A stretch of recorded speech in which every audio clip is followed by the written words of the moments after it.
It was the joke heard around the world, the one by President Reagan about bombing the Soviet Union, and it resulted in a Soviet... 1984. The Cold War raged between two superpowers, the United States and the Soviet Union. Major economic and political differences created a constant state of tension between the former allies. Capitalist United States experienced unprecedented economic growth. Apple released the highly anticipated Macintosh personal computer. Los Angeles hosted the 1984 Summer Olympics. Two major blockbusters hit theaters, Ghostbusters and Gremlins. Bruce Springsteen released his most successful record, Born in the USA. The nation grew and prospered, socially and economically. But the communist Soviet Union was a stark contrast. The economy was stagnant. The cost of oil, one of the country's leading exports, declined. The country boycotted the 1984 Summer Olympics, citing anti-Soviet hysteria. General Secretary Konstantin Chernenko was terminally ill. Mikhail Gorbachev waited in the wings. The country was 5 years into a conflict with Afghanistan.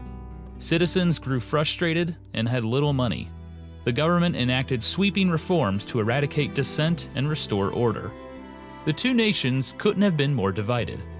But that summer, a computer programmer in the Soviet Union created something special.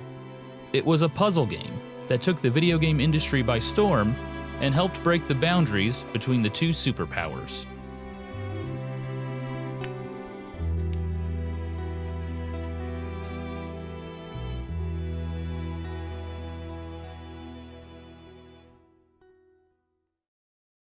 Someone in the chat said, Russia created nothing. Stop spreading pro-Kremlin propaganda. Blasted save. Thank you for the 5. Get the subs. Yes, you're right.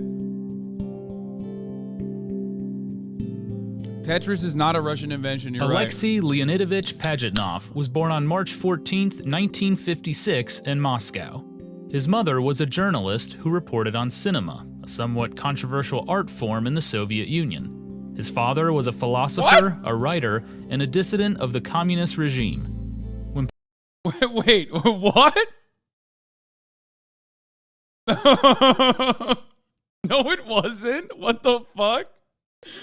Dude, he did. What? Okay. I'm sure this is a very good, there's no way this is the, what? Okay. Soviet cinema is in a league of its own. And not only that, but the arts in general. This is like a classic Western capitalist take. Okay? A classic Western capitalist take is that the USSR was a joyless, gray, brutalist architecture-ridden, awful land full of starving people who were angry all the time and hated the fucking West. Brutalist architecture is true, okay? There's benefits to it. I'm not going to get into it. But as far as like the joylessness and the lack of art is so fucking insane. It is like a patently untrue ahistoric take, considering that Soviet cinema in and of itself is in a league of its own and is like internationally acclaimed. And not only that, but also as far as arts goes, like the USSR funded the fucking arts dramatically. Like this is something that they cared about. Education and the arts was profoundly important. That's crazy to just say that. That's crazy to just like, it's so insane that it's like hard for me to just glance past it. We're gonna move on, but just I need you to understand that that is objectively untrue. I mean, it's not even just like, yeah, here's George Lucas. Look. But I do like movies. I love movies. And I know a lot of movies aren't popular. And you can say that going in. One of the reasons I retired is so I could make movies that aren't popular. Because in the world we live in the system we've created for ourselves in terms of, it's a big industry, you cannot lose money.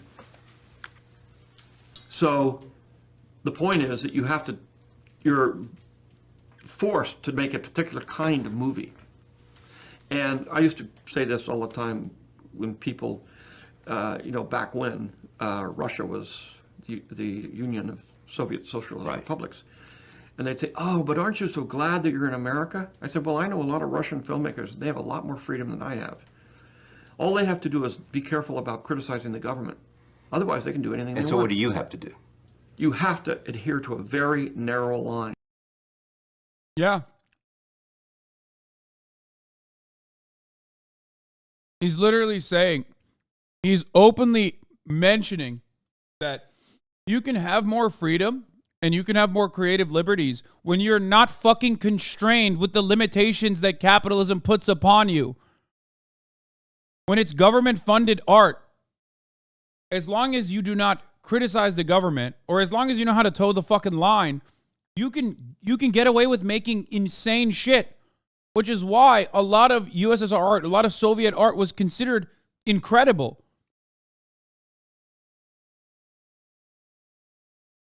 Meanwhile, all of our movies criticize the government, including Star Wars 1 through 3. No, you can still criticize, first of all, you can criticize governments as well. But he's still saying that those constraints are worse overall as far as like fielding art. Not all art has to like immediately be like, this sucks. Like the government is like shitting on, I hate the government and the government directly. Ultimately, revolutionary art or art that's critical of the government in and of itself, like American art, like Star Wars, okay, where George Lucas openly states he is claiming that the Empire is the United States of America, okay, is still not pushing the needle as far as fucking, I don't know, building revolutionary optimism in anyone. Anyway. Of commercialism. And there's only certain, look, when I started in the 70s, it was like this. You know, I could say Russia was like this, but we were like this. You could do a certain kind of movie. And I flaunted that system. I mean, THX, my first film, is definitely not an American film, and I shoved it in sideways. Francis helped me trick the studio. Yeah, right. They would have never let me make that movie if they knew what I was doing. Yeah, he's saying that he had to dance within the constraints that were given to him. For example, whenever he talks about, one example of how political dimensions of Star Wars is that it's an allegory for how the Vietnamese resistance was able to defeat the U.S. empire, as George Lucas explains here. George Lucas talks about how Star Wars was also an allegory for how democracy turns into fascism, with the U.S. being the inspiration. But I do like got abused. Yeah, he talks about how Hollywood intentionally ignored the political dimensions of Star Wars and instead focused on commercializing its most banal parts as a franchise. He also argues that this destroying of creativity is an inherent part of capitalism.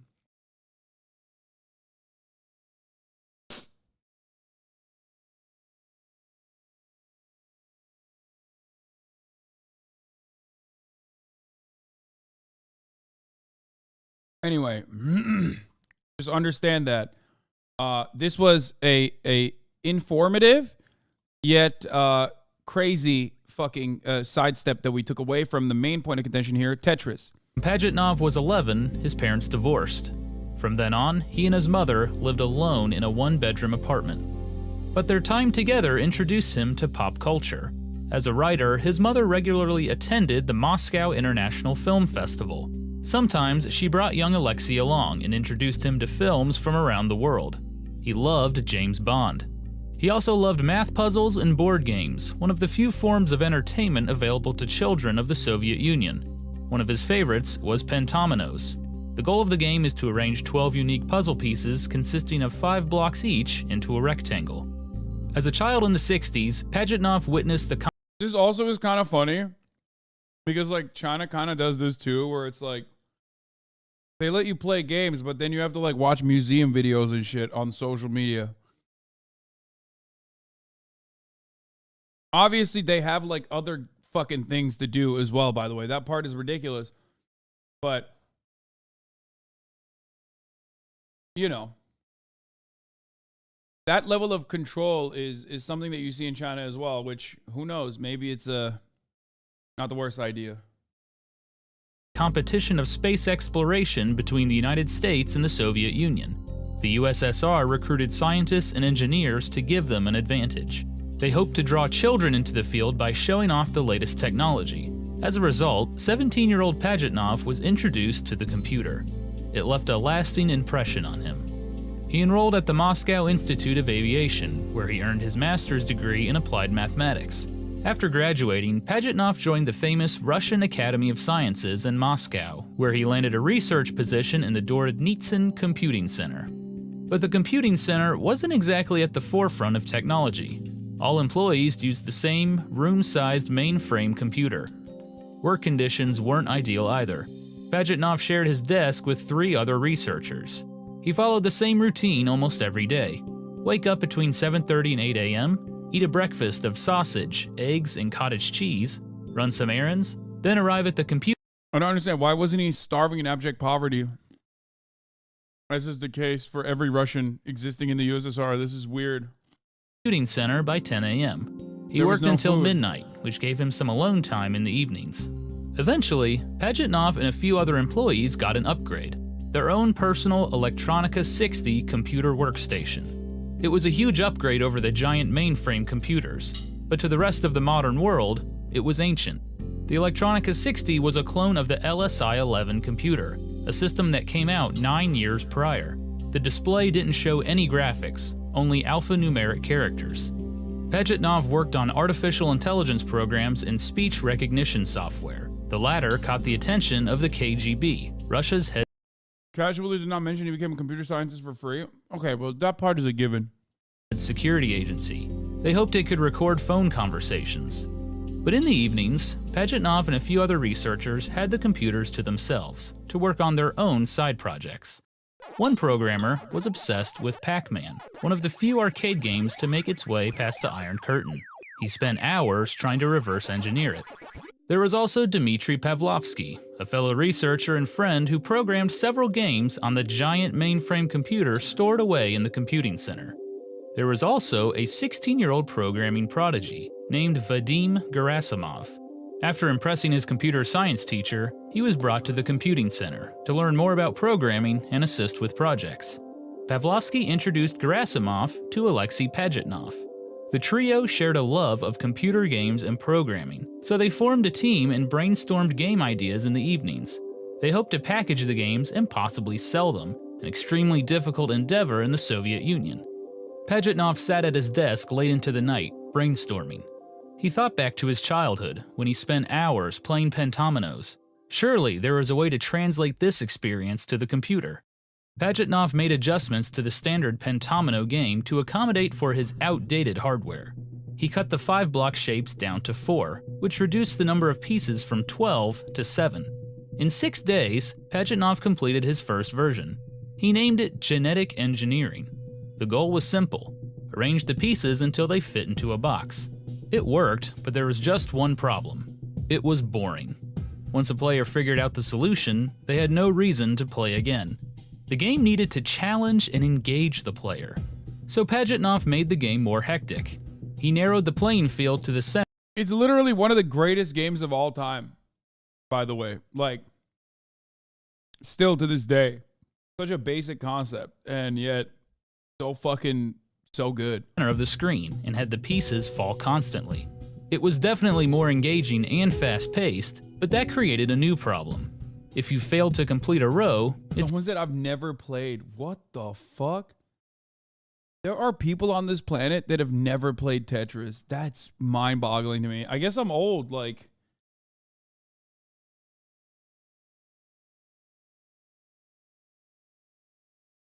You've never played Tetris? Like, I mean, I had a Game Boy, so like I fucking played a lot of Tetris, you know? It stayed on the screen. If you completed a row, it stayed on the screen too. It wasn't satisfying, and the game ended too quickly. Pajitnov's next modification made the game addictive. As soon as the player filled in an entire row, it disappeared. The game could potentially last forever, and fitting the puzzle pieces together was a satisfying reward. Suddenly, he couldn't stop playing his new game. He even played during work hours, claiming to be debugging software. Yes, on the company game was dime! naturally addictive and didn't require any sort of tutorial. That is the Soviet way, okay? That's what Lenin would have wanted. That's certainly what Marx would have wanted. Truly, that is a revolutionary act, okay? Truly. Now, revisionist pieces of shit might disagree with that, but ultimately, the most revolutionary act you can engage in. Or explanation. Pajitnov named the game Tetris, combining the Greek word tetra, meaning four, with his favorite sport, tennis.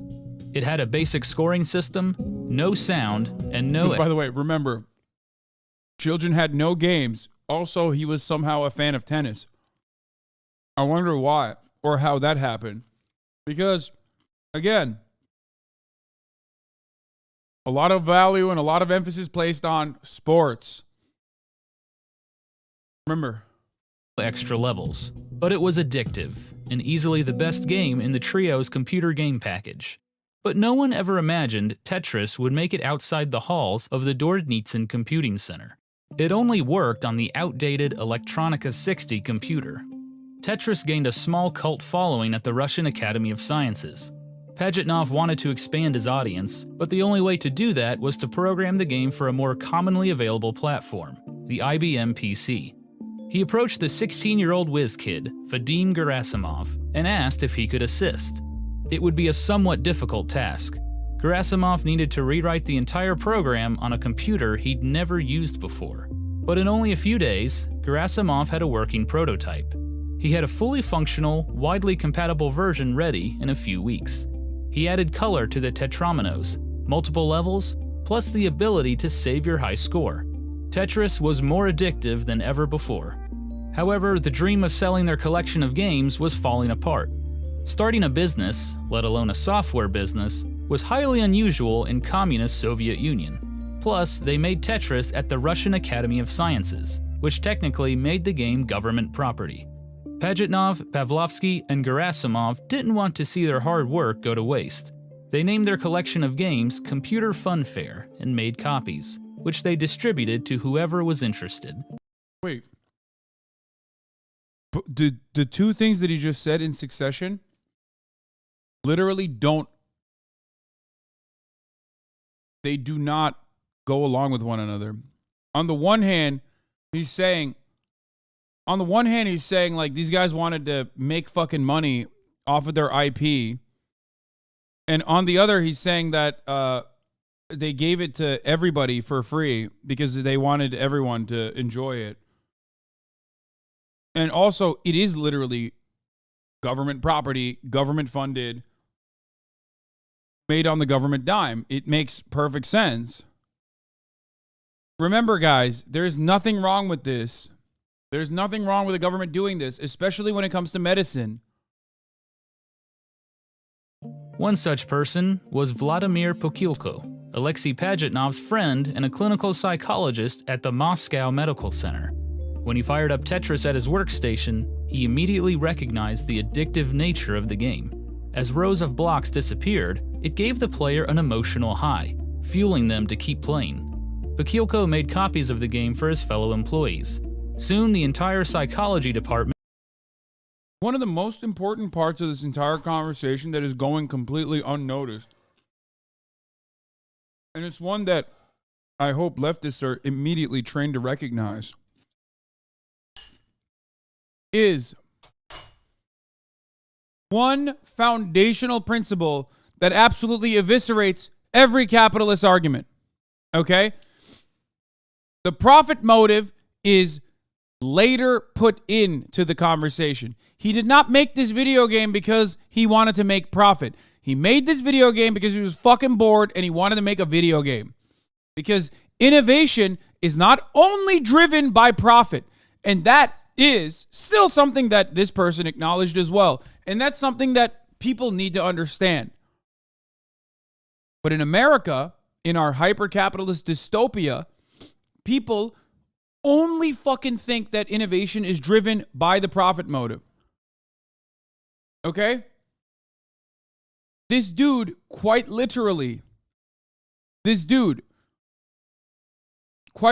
made something on public computers that the government paid for. He made a game because he was bored and he wanted to make a game. Okay, something to fill time with. He then turned around and gave it away for free. Don't lie, he was bored at work. I mean, it doesn't matter. There are so many different factors that play a role in innovation. It is never profit. If it was only profit, one of the greatest games of all time would not have been created in the USSR in ways that you just understood. Completely removed from the profit motive, okay? If that was the case, penicillin and insulin would not exist. Would love to hear this guy explain capitalism, explain how it'd be different or somehow good, like the workers made the game, had no ownership apart from their wages, which they received no overtime. Wait, what are you talking about? Oh, you're talking about... Yeah, you're talking about like if he was describing Ubisoft. Yeah. Yeah, exactly. Or any game for that matter that was developed by coders and developers and shit like that. Was hooked. Bakilko feared the game would interfere with their work, so he destroyed every copy in the medical center. But the game found its way. Wait, what? Soon them to keep playing. Bakilko made copies of the game for his fellow employees. Soon the entire psychology department was hooked.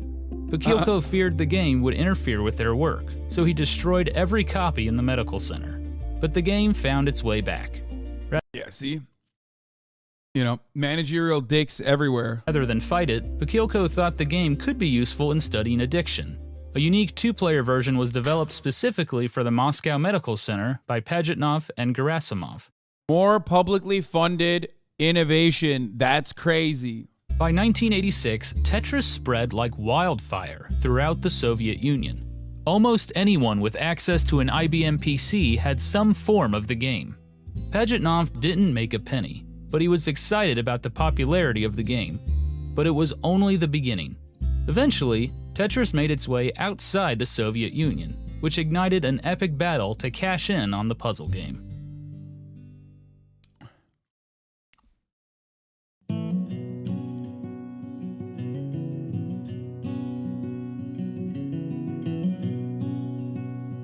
I don't know, bro. You're kind of making it seem like capitalism is like bad or something. It kind of gave us everything we have. It's why you have your house law. Workers built this house, motherfucker. Not capitalists. Not a single fucking capital owner built this house. It was workers who built this house. Shut the fuck up. Anyway. I'm sure that guy was just joking. With its simple and addictive gameplay mechanics, Tetris took over the free time of Soviet workers. One such person was Alexei Pajitnov's boss. He shared a copy with some colleagues at the SCKI Institute of Computer Science in Budapest, Hungary. They loved it. Yeah, there's a lot of parts that are just like kind of being not talked about, like how the government saw this thing and recognized ingenuity, even with like how much bureaucratic red tape existed, even in the science area, right? Even at a time when the country is not like exactly doing well, and decided to further fund this guy's like passion project. There's no avenue where this can happen under a capitalist organization of the economy. It doesn't. You have to literally turn around and fucking make an argument as to how this will generate more value, generate more profits to the fucking company itself, who will then take the IP anyway.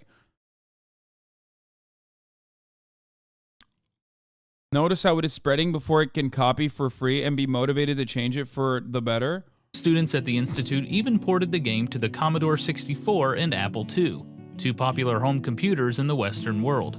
With that, Tetris officially crossed the Iron Curtain. In a sense, Hungary was the Western world's closest connection to Soviet life.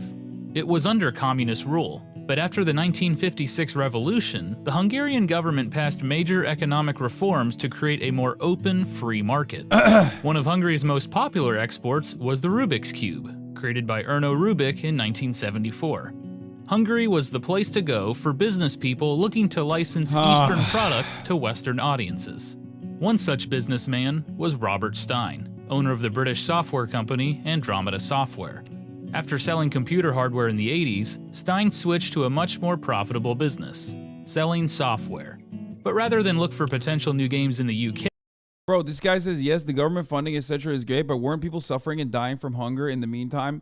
You literally just missed the part of the video where the guy was talking about his fucking normal-ass diet. No, they weren't suffering from hunger in the meantime, dude.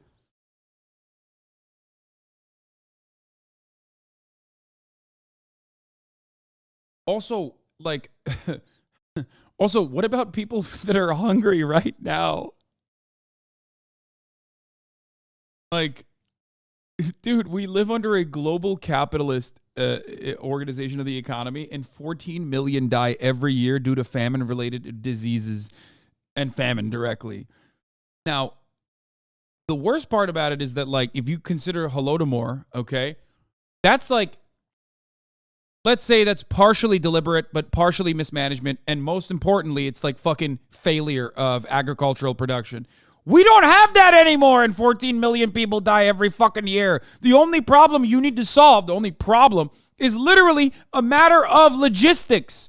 That's it. And we just don't want to solve it, because that would hurt the bottom line of agricultural producers. So it's like literally worse. It is objectively worse. It is also deliberate. It is perfectly deliberate. Anyway.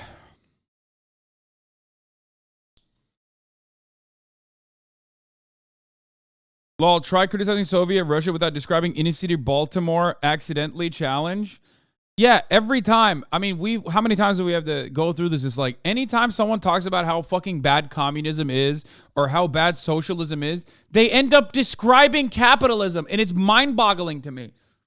You're like, dude, socialism? Aren't you talking about the system where people are dying of hunger and like people are dying because they can't get like preventable diseases treated, or, you know, there's an accumulation of wealth and power at the top of and rampant corruption existing in government? I'm like, that's capitalism. You're describing America now. You're describing the United motherfucking States of America right now, today, in this very moment. Socialism is so bad. I heard they made the children that went to school literally do labor to pay for their fucking meals, dog. Oh, wait, that's not what's happening. That's happening right now in Philadelphia. That's crazy. Dude, I heard USSR is so bad about child labor that like they literally had to reinvent new ways of making child labor happen in the USSR because of the labor shortage. No, that's in America. That's Ohio. That's Minnesota. That's Arkansas. Today, right now, 2023. That's Iowa. Oh. It's not the same because communism makes us really mad.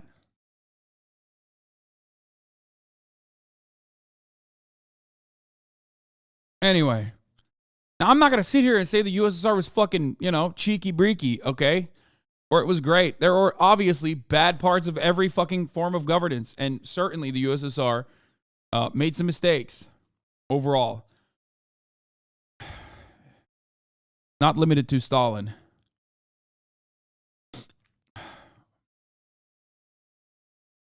But, the idea that it's like, objectively evil, where America is a source of good, is so funny. When you got this article, dude, to save money, maybe you should skip breakfast, says the Wall Street Journal. People talk about the living conditions in the USSR. Meanwhile, like, look at the living condition next door, man. Like, look at outside of your immediate circle in your, like, Connecticut McMansion neighborhood. Motherfuckers would be saying, says you to me. But, like, at least I acknowledge it. I recognize it. I tell you that the top of the hour ad break is here. I tell you that you should skip breakfast and save the $5 specifically to avoid the top of the hour ad break. You know what I'm saying? These guys are trying to normalize saving money by skipping breakfast and eating less. I'm trying to normalize the top of the hour ad break and how punitive it may seem unless you're subscribed for $5 or for free with a Twitch Prime, or if you're lucky enough to get gifted a sub. Here's the 3-minute ad break. Now, let's get back to the fucking Tetris video. Holy shit, I keep sidestepping so much. He found his talent in his native country of Hungary. His business model was simple. Find a game, sell it to a publisher in the West, and collect royalties on the sales. Stein frequently visited the SZKI Institute of Computer Science for new titles, and in 1986... Thank you, The Raging Hoppa, for the 10 gifted subs, allowing 10 people to no longer see the ads. Top of the hour. He noticed someone playing a game in the corner of the computer lab. It was Tetris. "What the hell is this?" he asked. "Oh, it's just a game," an employee replied. Intrigued, Stein tried the game for himself. He wasn't a gamer, but he couldn't stop playing Tetris. Prime, thank you for the 20 It was a gifted. surefire hit. He immediately went to the director of the institute and inquired about licensing. But the Thank you, we got medicalwaste.com for the 5 gifted subs as well.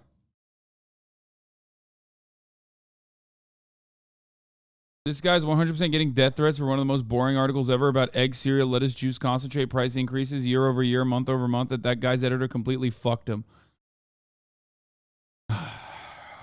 Anyway. Wasn't a gamer? Bro, no one was a gamer. I mean, yeah. Not a gamer sounds like Hasan. director sheepishly admitted that the game wasn't theirs. If Stein wanted to license Tetris, he would have to make a deal with the Soviet Union. But that was easier said than done. Russia's economy was still very closed off. The chances of Stein simply flying to Moscow and brokering a deal was slim to none. But the director did have one line of communication. He had the number to the Russian Academy of Sciences telex machine. Stein sent a telex message stating that he wanted to acquire the rights to Tetris. The message was forwarded to the creator, Alexei Pajitnov. Pajitnov was shocked. He'd given up the idea of selling software.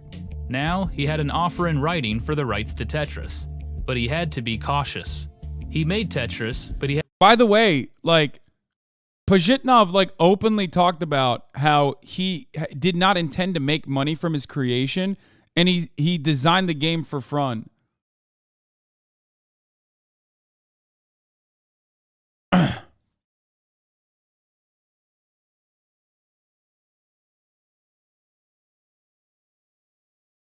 I just want people to understand that, because they keep there's a hammered in narrative.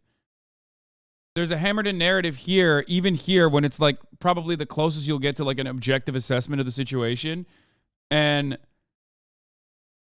I even there it's there's this idea that it's dude, he wanted to do it for profit.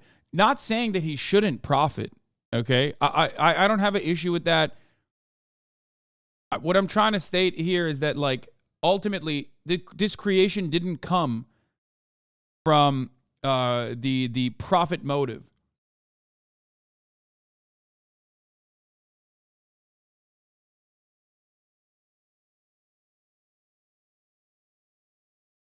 Chat's so angry with America as they live high. Yeah, dude, it's fucking high living out here. Yeah, the only reason why America lives high is because America itself has objectively lowered the living standards of half the fucking global south. So yeah, in comparison to a country that we fucked over, yeah, we're in better shape. You know what I mean? Also, he had no authority. This conversation regularly avoids the entirety of Europe. The entirety of Europe is never called into question. Notice how every time we talk about America living high, we're always comparing America to America's victims, and we just never talk about Europe, where living conditions are objectively better. It's just we always forget that an entire continent of people that we didn't actually purposely eviscerate or destroy, but instead funneled money into and kind of made sure that they couldn't have any kind of socialism happening there, but still did not completely destroy their operations in the endless pursuit of extracting natural resources from. Those guys are doing better than we are. How is that possible? Question mark? You have to pay to use the restroom in Europe, little bro. What? Movies. I love movies. And I know a lot of movies aren't popular. That just started on its own. That was crazy.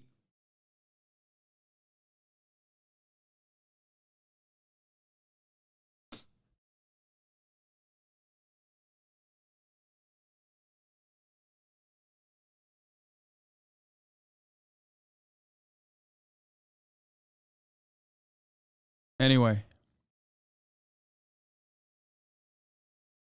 Let's continue. To negotiate for the rights to the game.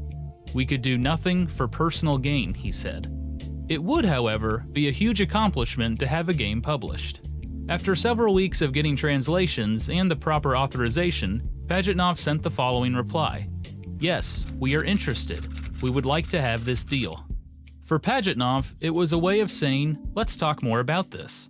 He didn't want to commit for fear of discipline from his government, but he didn't want to shut the door either. But to Robert... Bro, this motherfucker just wanted people to play his game, dog. He wanted people to play his game. Stein, it was a verbal agreement. As far as he knew, Andromeda Software could find a buyer for Tetris. Stein immediately went to one of his go-to publishers in the UK, Mirrorsoft. Mirrorsoft was the software division of the massive Maxwell Communications Corporation. Founded by Robert Maxwell, a decorated World War II veteran, and father of Ghislaine Maxwell, an OG spy, okay? And father of, and I repeat, Ghislaine Maxwell, a spy for originally the OSS, which, by the way, that's what his decorated World War II veteran, that's what he's talking about. Yup. and former member of parliament, the Maxwell Corporation owned several newspapers, magazines, and even a soccer club. Mirrorsoft was a big publisher with strong Why didn't you cover her trial? You can't be serious, right? Because I certainly did. What? Dude, where did these people come from, man? Where did these people come from? Where? Where are you from? Like, not only did I cover the trial, I literally had famous journalist Brace Belden and Liz Franzik on the broadcast. And they were literally in the room. Like, they went and covered the broadcast. They went and covered the court case.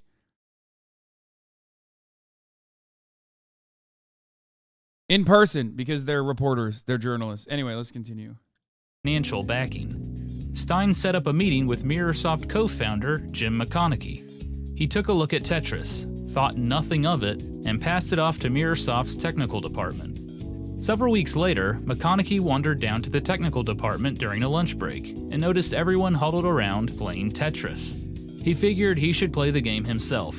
He took it home, and soon, McConaughey, his wife, and their children were hooked. Along with Mirrorsoft, Maxwell Corporation had another software company in the United States, Spectrum Holobyte. Mirrorsoft and Spectrum Holobyte worked well together, regularly sharing titles and publishing games in their respective regions.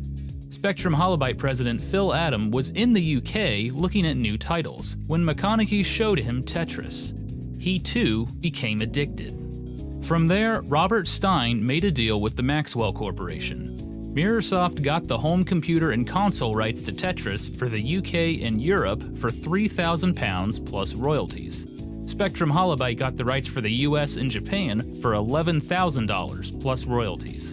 It wasn't a huge payday for Stein, but he did have other rights to sell, including the arcade and handheld rights. The bigger problem, Hungarian motherfuckers failing to do capitalism well. However, was like, you can't even, dude, you want to be capitalist, but you can't even do capitalism. What are you doing? The real capitalists just fucking shellacked you, dude. They just fucked you so hard. Look what happened. Look at Hungary now. Always want to be something else, dude. Always. Can't fucking just be like, yeah, we're going to be Muslim. We're going to be Turks. Like, can't do that. You know what I'm saying? Gotta fucking act like you're something different. Oh, we're Christian. We're so different. Oh, we're capitalists. We love that shit. Yeah, good luck. Look how well that served you. Stein's supposed deal with Pajitnov and the computing center in Moscow. Just saying. He betrayed. two Hungary L's. The vague telex message about making a deal, but nothing was signed. Technically, he was negotiating the rights to a game he didn't even own. With contracts pending with Mirrorsoft and Spectrum Holobyte, the clock was ticking. Stein sent off another telex message to Moscow with his offer.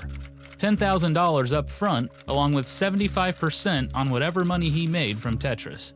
Pajitnov replied once again with a vague but positive response.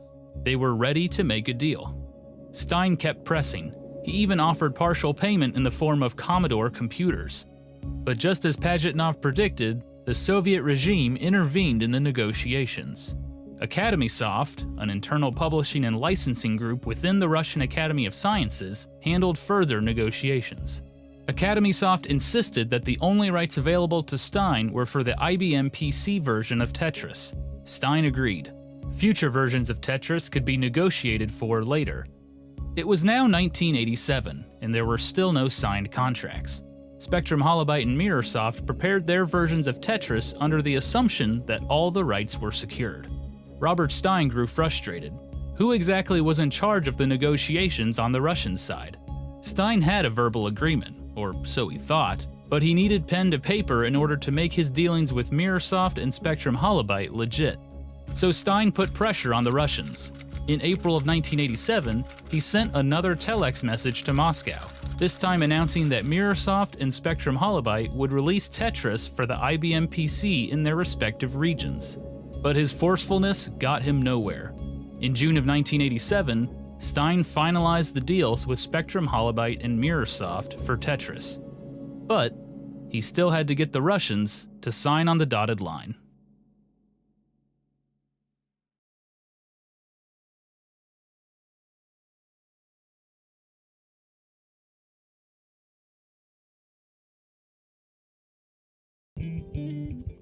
Robert Stein assured Spectrum Holobyte and Mirrorsoft that he would secure a deal with the Russians, so the two companies moved forward with Tetris. But marketing was a big issue. Tetris was an addictive game, but it was unlike any other game on the market. There was no story or hero. The graphics weren't cutting edge. Phil Adam, president of Spectrum Holobyte, noted that Tetris was the first Russian game to be commercialized in North America. Why not use this to their advantage? He proposed Tetris be marketed as an exotic game from the mysterious world behind the Iron Curtain. It would surely tap into the public's curiosity about the Soviet Union. The game was completely reprogrammed to incorporate allusions to Russia. The developers added imagery of St. Basil's Cathedral, Lenin Stadium, and May Day celebrations in Red Square. They incorporated classical Russian music. They even added a reference to Matthias Rust, a West German pilot who flew a small plane directly into Red Square. He was arrested and charged with hooliganism. Ronald Reagan and Mikhail Gorbachev, just important pieces of USSR history, including that. impersonators showed off the game at trade shows. The Tetris hype grew as release day approached. But right before Tetris launched, in January of 1988, Robert Stein received a telex message from another organization in Russia. The group accused Stein of selling Tetris illegally and demanded that further negotiations go through them. They were known as ELORG. ELORG was short for Electronic Org Technica. The Soviet Ministry of Foreign Trade formed ELORG for the purpose of importing and exporting technology, specifically to other communist nations. But in the 1980s, under the leadership of Mikhail Gorbachev, restrictions on foreign trade with the West loosened. ELORG was now free to seek licensing deals for technology internationally. This included computer software. ELORG learned that some of the researchers at the Russian Academy of Sciences were creating computer programs, including Pajitnov's artificial intelligence software. Like, here's the thing. Like, if you look at this from a pro-capitalist point of view, you can't literally look to one of the most formative, one of the most important fucking video game inventions, one of the most, still to this day, playable video games that is arguably, very successful as IP, standalone IP, and say, oh, it's okay that a Hungarian guy that, imported it under, weird loopholes, imported it for $11,000 and say that that's fair is fair. You know what I mean? So, the Russian government at that point, the USSR, wanting more for this IP, if you are going to look at it through capitalist standards, it's literally just combating exploitation. British guy through a Hungarian guy. You know what I mean? It's it makes sense even from a capitalist perspective.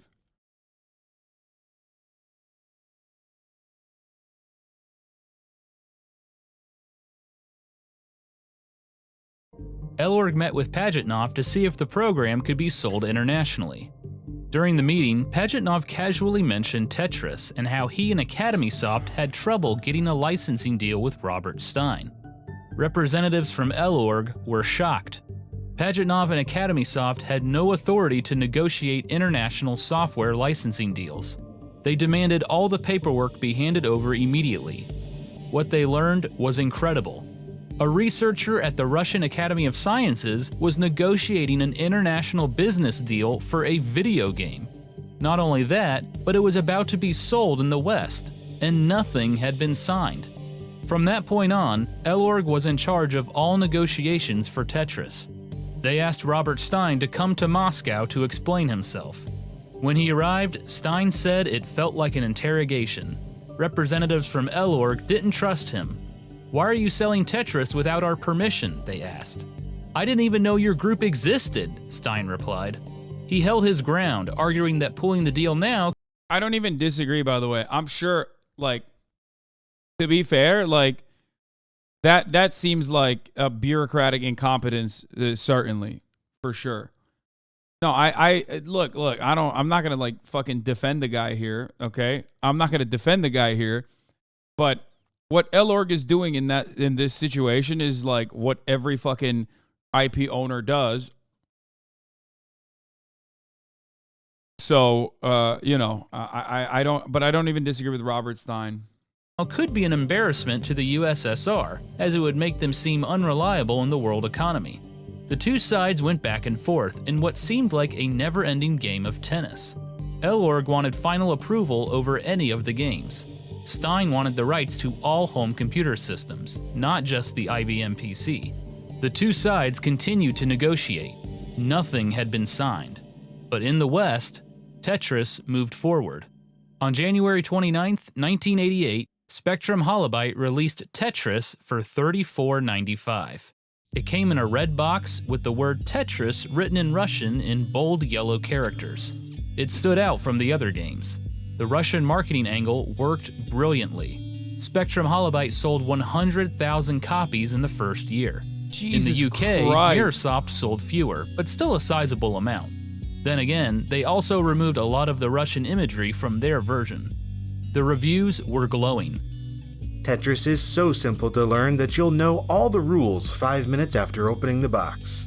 But it's so intriguing to play that This is why, like, cryptocurrency scams are just a microcosm of the kind of shellacking and a kind of ass fucking that happens under capitalism regularly.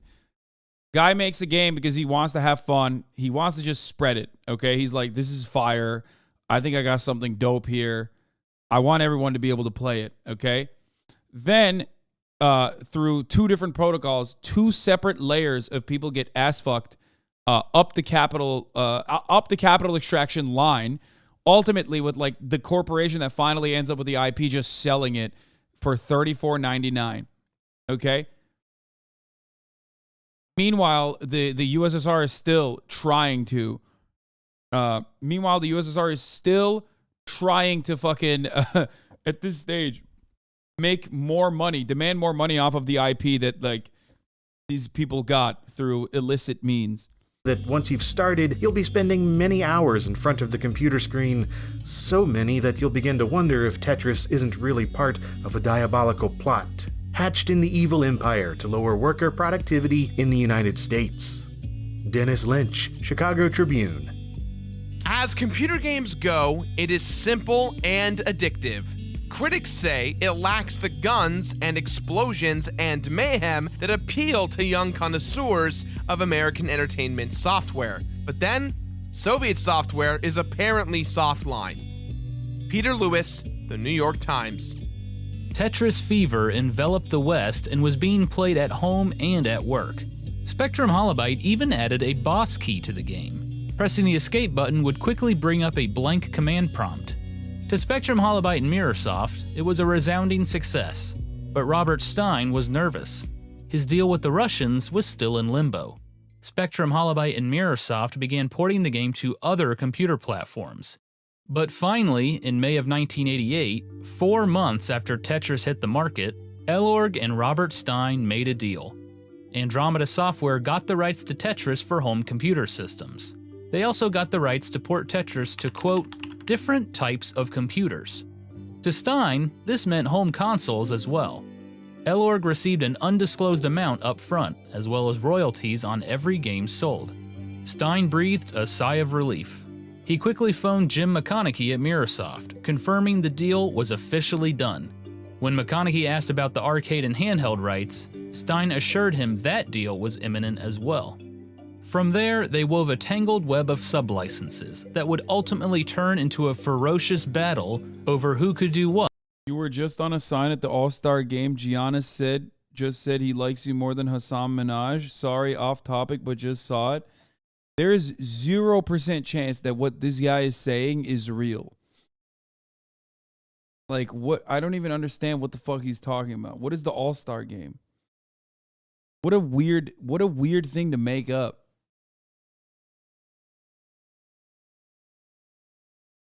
The NBA All-Star game is happening right now?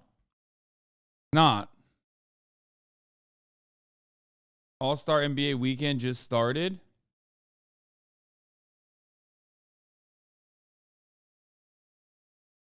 Yeah, no. I doubt it. I doubt that someone went to the NBA All-Star game. They have Hassan Minaj on one side and you on the other. What?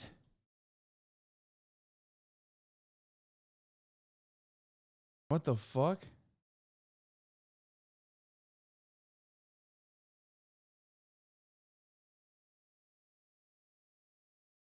What do you mean?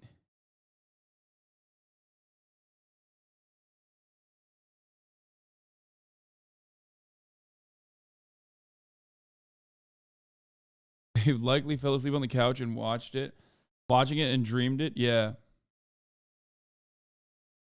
be honest, is Greek. He doesn't know you. Oh my God. Everyone is immediately like, dude, you have to. It's real, bro. I got it, man. It's a poop sock. You want me to click it that desperately?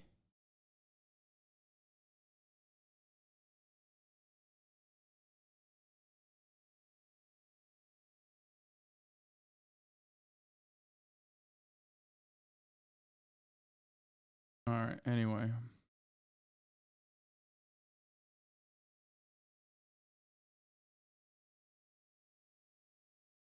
Okay. We're going to get back to Tetris.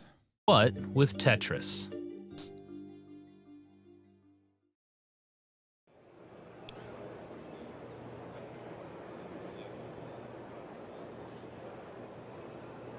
Okay, if it's on ESPN right now, clip it and ship it.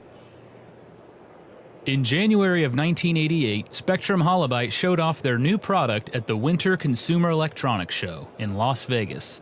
Spectrum Holobyte president Phil Adams stood proudly on the showroom floor, displaying Tetris to a long line of attendees. Standing in that line was Hank Rogers, owner Hassan of Minaj Japanese is game at the publisher NBA Bulletproof All-Star Software. Celebrity Game. Rogers was born in the Netherlands, but grew up in the United States. While in college at the University of Hawaii, Hassan Minhaj getting bullied by Giannis. I love Giannis now.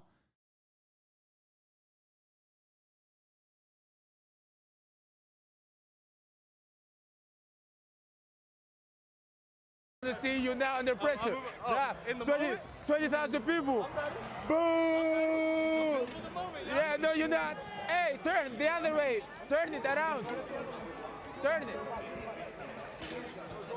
I like him better. Yeah, that's not me, bro. What the fuck? That was what the chatter was talking about? That's pretty funny.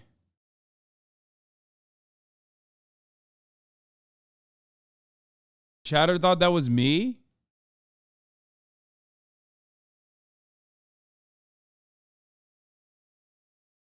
Big name Asian icons will be participating is Hassan Minhaj, Indian American comedian Ranveer Singh Bhanavi, and oh, by the way, I've played with big homie Simu over here, and he is actually very good. I don't know how good Hassan is, but he's actually pretty decent. I think this is the photos they showed on TV. The other guy does kind of look like you. Yeah, no, that's not me, man.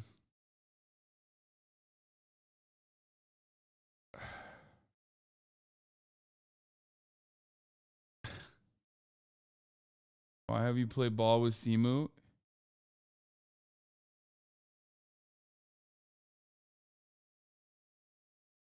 Yeah, there is no, that's not me.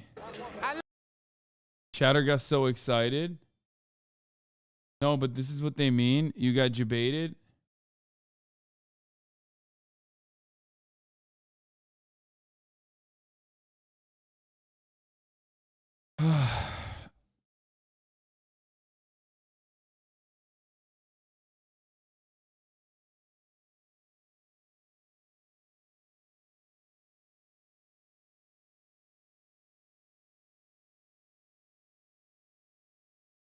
Oh, this is a insane. Okay, we're getting sidetracked, but this is insane. I gotta show this to you. I saw this earlier.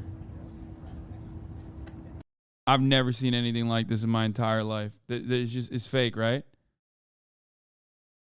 It's fake, right? No shot, it's real. There's no way. It seems fake. Oh yeah, the Simu thing wasn't fake. Yeah.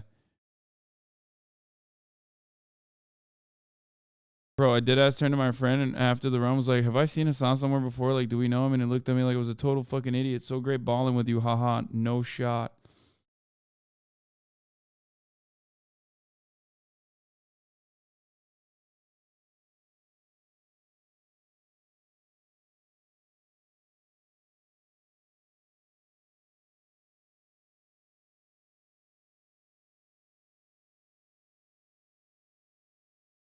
Boots on alt.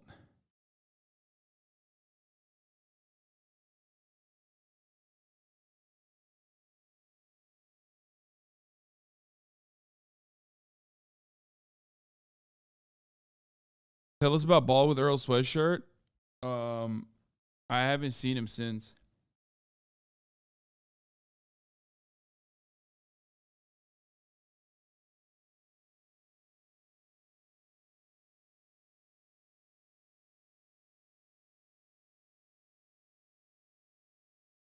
Okay, let's get back to this fucking video. Oh my god, I'm so annoyed. I keep getting sidetracked.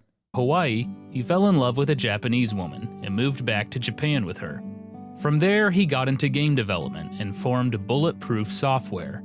Inspired by the game Dungeons & Dragons, Hank Rogers released The Black Onyx, an ambitious, turn-based RPG, the likes of which Japan had never seen before. By the end of 1984, it was the best-selling computer game in Japan. In 1985, he was enamored with the Nintendo Famicom and determined to make a game for the system. After reading in a magazine that Nintendo president Hiroshi Yamauchi was a fan of the board game Go, he set up a meeting. Rogers pitched that he could make Go for the Famicom. Yamauchi gave him an advance of 30 million yen, or approximately $300,000, to make the game. Within minutes, Rogers had a deal with Nintendo, cash, and became an official Nintendo licensee. By 1988, Rogers was getting more into publishing. He frequented trade shows, looking for the next big game to bring back to Japan. So there he stood, waiting in line to play an odd-looking new game from Russia, Tetris. He wasn't quite sure what to make of it. Tetris was probably the quietest game at the show. Even then, products were graphically exciting, but this game was a totally different thing. I wanted to play it because it struck some basic chord. I couldn't stop playing. After going through the line more than 5 times to play, Rogers was convinced. Tetris was the game he was looking for. It was simple, seemed easy to program, and would require little translation. Rogers learned that Gilman Louie, CEO of Spectrum Holobyte, was going to Japan to shop the game. Gilman Louie's first stop was the ASCII Corporation, one of the largest publishers in Japan. They declined Tetris, saying it was too retro. Their loss was Rogers' gain. Gilman Louie and Hank Rogers signed a letter of intent for Bulletproof Software to publish Tetris in Japan for just about every platform. It's so funny that even on this fucking platform of all platforms, people still do like ASCII. You still turn around and go, ASCII, Lamau. Like, you know the word. Like, we don't even allow it in the fucking chat. And you still go, Lamau, ASCII. Form imaginable. Rogers' offer was standard, a cash advance, as well as royalties on every copy sold. Spectrum Holobyte had no plans for getting into the Japanese market, and Rogers seemed more than capable of delivering Tetris to the country. When Gilman Louie phoned Jim McConaughey at Mirrorsoft to tell him the news, he received a surprise. Rogers couldn't have the console and arcade rights for Japan because those were already sold. The buyer was Atari Games, which planned to publish the games under their subsidiary, Tengen. Like everyone else, engineers at Atari Games were playing the PC version of Tetris and were addicted. It became common water cooler talk at the office, which motivated Atari Games to grab the rights. To make matters worse for Rogers, Atari Games got it for a steal. In exchange for console and arcade rights in Japan and North America, Atari Games gave Mirrorsoft the PC rights to Blasteroids, a shallow update of the arcade game Asteroids. No royalties or cash to consider. Gilman Louie was furious, but there was nothing he could do. Mirrorsoft had more power thanks to their direct connection to the Maxwell Corporation. Louie phoned Hank Rogers to give him the news. Rogers could have the PC rights, but if he wanted the console and arcade rights, he would have to contact Atari Games. When Rogers contacted them and inquired about the rights, Atari Games declined. Undeterred, Rogers flew to California and camped out in the Atari Games parking lot. He waited for an opportunity to talk to their president, Hideyuki Nakajima. As Nakajima was leaving for the day, I just want to point out one thing and one thing only. Not a single piece of this invention was fundamentally changed, and yet millions of dollars have exchanged hands at this point. And ultimately, when it was inside of the borders of the USSR, it was just, freely distributed, given to people for fun times. And it is such a perfect demonstration. It is such a perfect example. Not a single piece of what makes the game so brilliant, so unique, so replayable has changed at all. They added a little bit of fucking ticker tape. They added a little bit of seasoning on top of it, and millions and millions of dollars have exchanged hands so far with no fundamental differences to what makes the game unique. Don't ever talk to me about how capitalism is innovative ever again, okay? It is just an entire fucking sea of middle managers trying to generate value as they move the same product up the fucking food chain. And all the way down back to the food chain. Capitalism's only innovation is creating new profit centers, sorry. Rogers swooped in and made his sales pitch. Eventually, Nakajima agreed to a meeting. Over a sushi dinner, the two businessmen hashed out the details. Nakajima couldn't sell the arcade rights. He had already sold them to Sega, but he was willing to sell the console rights in Japan. Nakajima didn't care too much about having the console rights in Japan because he was focusing on the North American market. The price tag was steep. Rogers had to cough up $300,000 for the console rights, but he was confident the game was a hit. However, initial sales in Japan were low. Bulletproof Software only received 40,000 orders. Rogers contacted Nintendo president Hiroshi Yamauchi in hopes that he could help push the game. Yamauchi was curious, so he passed Tetris down to one of his designers, Shigeru Miyamoto. Several days later, Yamauchi asked Miyamoto if Tetris was a good game. "Yes," replied Miyamoto. When Yamauchi asked why, Miyamoto responded, "Because your secretaries and accountants are playing it." With that, Yamauchi understood Tetris's universal appeal, and he agreed to help push sales of Tetris. Orders increased from 40,000 to over 200,000. On December 22, 1988, Bulletproof Software released Tetris for the Nintendo Famicom, where it became their best-selling game of all time, selling 2 million copies. But it added yet another branch to a complicated tree of licensing and sub-licensing. Everything hinged on one contract, Robert Stein's deal with the Russians at Elorg. And that deal was in jeopardy. Yeah. It's just literally the game has not fundamentally changed at this point. The guy who made it just wants to have fun, just wants other people to have fun. The Russian government's like, okay, well, if you guys are making money off of it, let's get some of that back, okay? Meanwhile, is just layers upon layers of distribution rights that these people are fighting on, okay? Tell me which part of that is where capitalists are doing a good job. It's just a bunch of fucking ruthless vultures every step of the way trying to get a piece of the fucking pie. In 1988, Nintendo was on top of the video game world. They were on pace to sell 7 million Nintendo and By the way, the reason why I'm mentioning this is because I need everyone to understand something, okay?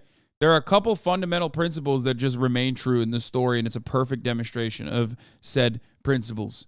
Okay, number one, the thing that fosters innovation is not the profit incentive, is not the profit motive, contrary to popular opinion, okay? There are plenty of instances where, like, innovation has come not as a consequence of profit motive, but because people just either wanted to cure boredom or wanted fucking to cure an illness, okay? So that is really, really, really important, okay? That's something that I hope everyone understands. Number two, as far as innovation goes, also, you can do it via public funding, okay, without the profit motive in mind. This and a litany of even things that were created in the West under public research, publicly funded research, is proof of this as well. And three, and perhaps this is more important for contemporary society here, the only thing that capitalist corporations added onto this was nothing that was like a fundamental difference or whatever, but just packaging, okay? Marketing. Capitalism is very good at marketing, okay? It created a way to market, and that's the only additional value that it provided. Other than that, it's just like distribution, but most importantly, it's just literally changing the delivery mechanism and marketing. Why do I hyper-focus on these two elements here? Because that is precisely what happens in medicine every fucking day, okay? This is something that I personally despise. I talk about regularly. Medicine, okay, pharmaceuticals have inelastic demand.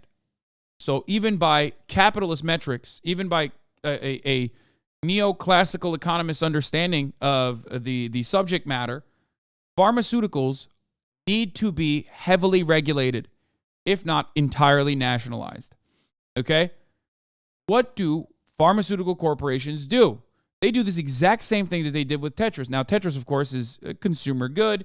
It's not medicine. You will not die if you don't have Tetris. Make matters worse, you will die if you don't have the actual medication. And yet, here in the United States of America, that's all pharmaceutical corporations do. They fucking hound. They engage in the most predatory hounding of patents and basically try to extend patents as long as they possibly can through different delivery mechanisms.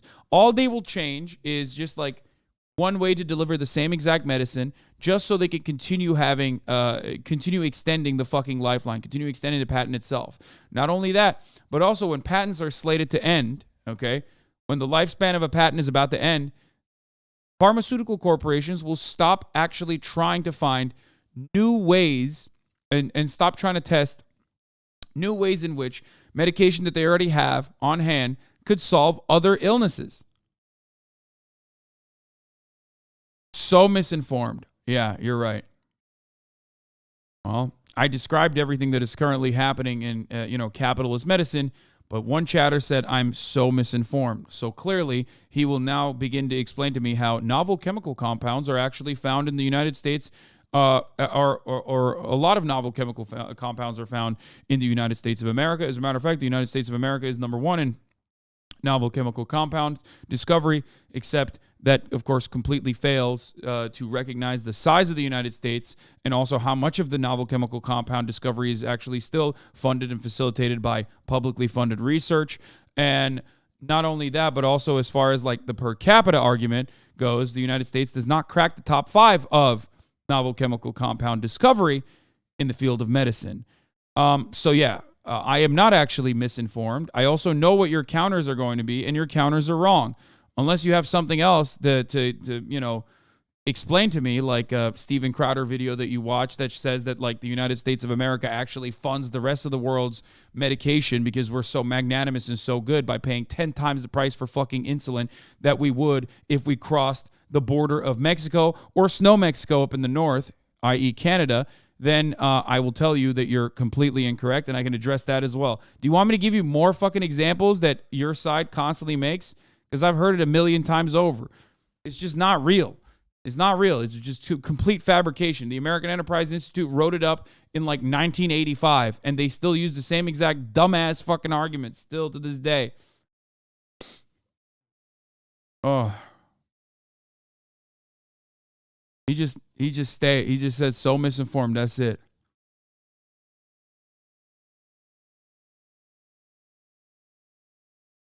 Come on, man. Give me something. Anything. What happened? Did you say so misinformed and die of an aneurysm? Insulin was discovered by 2 snow Mexicans. Don't forget it. Yep.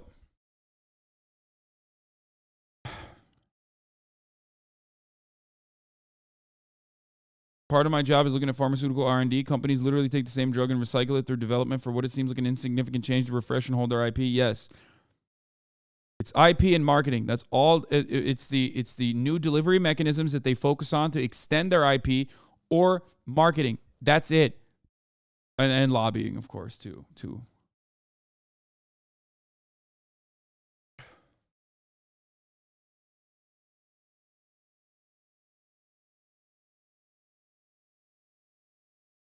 I just want to hear what this guy has. He might have something. Entertainment systems that year. Industry experts predicted the market for Nintendo games was larger than all home computer software. And they weren't done yet. Waiting in the wings at Nintendo of Japan was a new system, the handheld Game Boy. In North America, it was standard to package new Nintendo consoles with a game. But which one? In December of 1988, Hank Rogers was meeting with Nintendo of America president Minoru Arakawa at their headquarters in Redmond, Washington. When Rogers heard about their situation, he suggested Tetris. If you include Mario, the Game Boy will be for little boys. But if you include Tetris, the Game Boy will be for everybody, he said. Arakawa was intrigued. He heard about the success of Tetris for the Famicom in Japan. Tengen was preparing to release Tetris for the Nintendo Entertainment System in North America, but the handheld rights were still up for grabs. Rogers was more than happy to help. He knew he could make millions in this deal, especially if Tetris was a pack-in title. After his experience getting the Tetris rights in Japan, he knew that Robert Stein was the man to talk to. Rogers called Stein and inquired about the handheld rights to Tetris. He offered $25,000 in advance. Stein, who still didn't have the handheld or arcade rights, was also fielding calls from Mirrorsoft asking for the handheld rights. He was wishy-washy in his response. He would have to check with the Russians and get back to Rogers. But Stein was about to hit another roadblock. Somewhere in the tangled web of licensing, Elorg wasn't getting paid. They tasked their new director, Nikolai Belikov, with sorting out the mess. Belikov was a large man with a reputation for being cutthroat. Pajitnov described him as an excellent actor. He was a worthy negotiator. Belikov read Stein and Elorg's contract, which was signed in May of 1988. It promised payment within 3 months. The payment was now 3 months overdue. Man, that's crazy. They're making millions and millions and millions of dollars off this fucking IP at this point, and they haven't given a single dime to the USSR. That's wild. Stein was stuck. He had Mirrorsoft and Hank Rogers wanting handheld rights. Unlicensed arcade versions of Tetris were already being sold. He figured his best chance to sort everything out was to fly to Moscow and meet with Belikov. Meanwhile, Hank Rogers felt ignored. He grew suspicious of Robert Stein. Not only that, but he got word that Gilman Louie of Spectrum Holobyte was trying to sell the handheld rights for Tetris to Nintendo. When Minoru Arakawa asked Rogers about it, Rogers was adamant. "I know Gilman doesn't have those rights. Give me a chance to finalize that deal." Rogers decided that it would be easier if he just dealt with the Russians himself, and headed off to Moscow. In the UK, Mirrorsoft caught wind of Nintendo's interest in handheld rights. Parent company Maxwell Corporation sent Kevin Maxwell, the son of owner Robert Maxwell, to Moscow. And Ghislaine Maxwell's brother.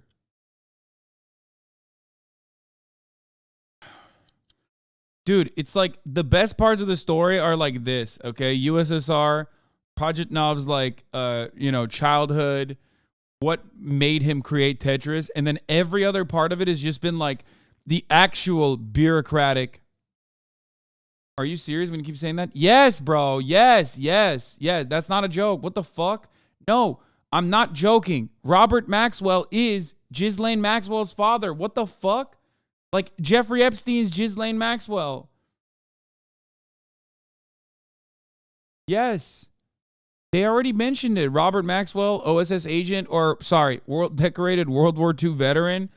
Robert Maxwell, who, owns fucking, what do you call it? Like a bunch of newspapers? Yeah. Moscow. Maxwell Corporation had connections with Russian diplomats and would CIA have much and more power Mossad securing the handheld and arcade rights. In February of 1989, all three men, Stein, Rogers, and Maxwell, flew to Moscow to get their piece of the Tetris pie. The battle for Tetris was about to begin.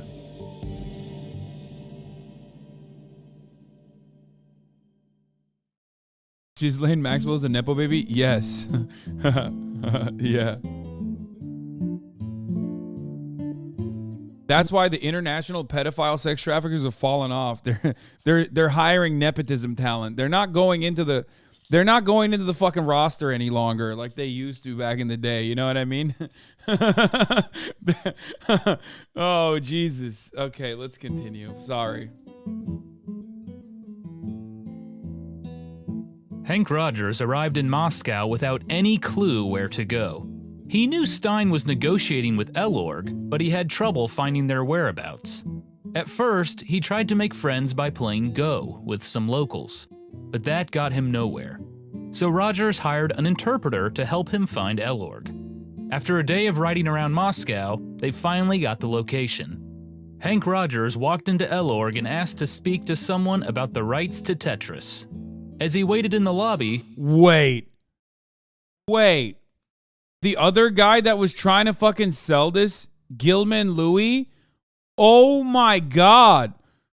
The other guy that was trying to sell the rights and sidestep the other dude is also the guy who founded In-Q-Tel.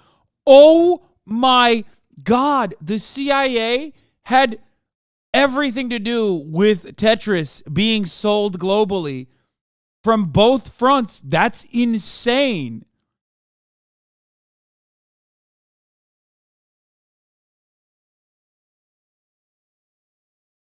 Oh my God.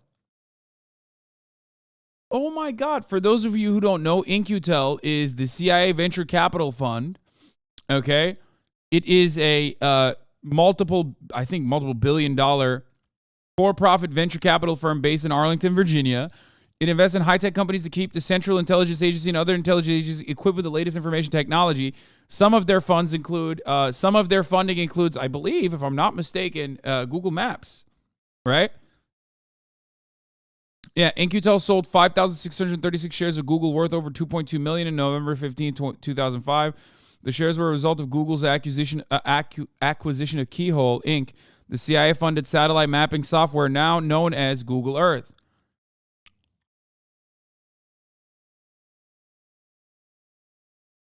It's the CIA's investment division.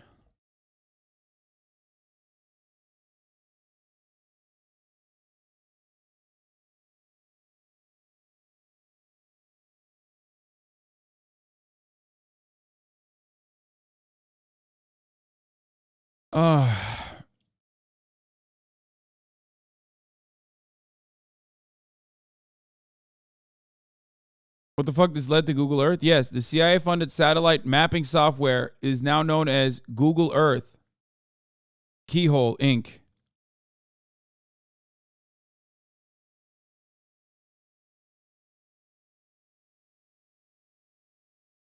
Maybe the CIA thought, perhaps not so incorrectly, that video games would be as addictive as another venture that the CIA engages in now, opium, at the time, and that's why they were funding it. I don't fucking know. Probably not.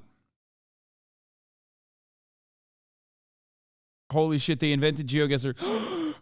Michael! M. Hud.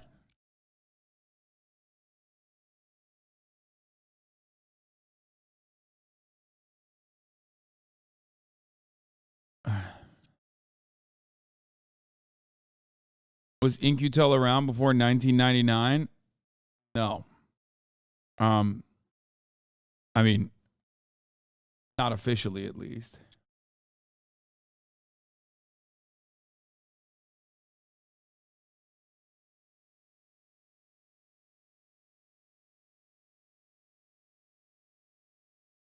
It is wild though that this fucking dude who was a video game designer, co-founded and ran the CIA venture capital In-Q-Tel. With his company, Nexa Corporation, he designed and developed multiple computer games such as the F-16 Fighting Falcon Flight Simulator series. It later merged with Spectrum Holobyte, where he was the CEO until its acquisition by Hasbro, after which he became the chief creative officer and general manager of Games.com Group. Like, why? Why is he doing that?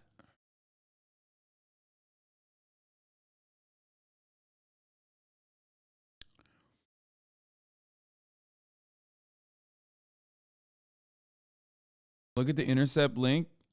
Oh, they wrote a piece on Gilman this week. White House linked venture capital fund boasts China war would be great for business. Nice. A representative from America's Frontier Fund said that a kinetic event in the Pacific would be very good for its bottom line.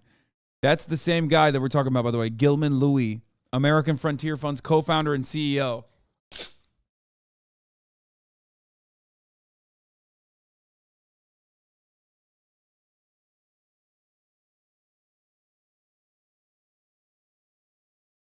Following the panel discussion, Tom spoke with a gaggle of other attendees and held forth AFF's investment in so-called choke point sectors that would spike in value during a volatile geopolitical crisis, like computer chips or rare earth minerals. It turns out, according to the audio published by Polson, that a war in the Pacific would be tremendous for AFF's bottom line.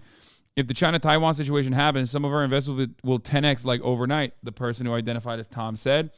So I don't want to share the name, but the one example I gave was critical component that the total market value is $200 million, but it is a critical component to a $50 billion market cap. That's like a choke point, right? And so if it's only produced in China, for example, and there's a kinetic event in the Pacific, that would 10x overnight, like no question about it. There's a couple different things like that.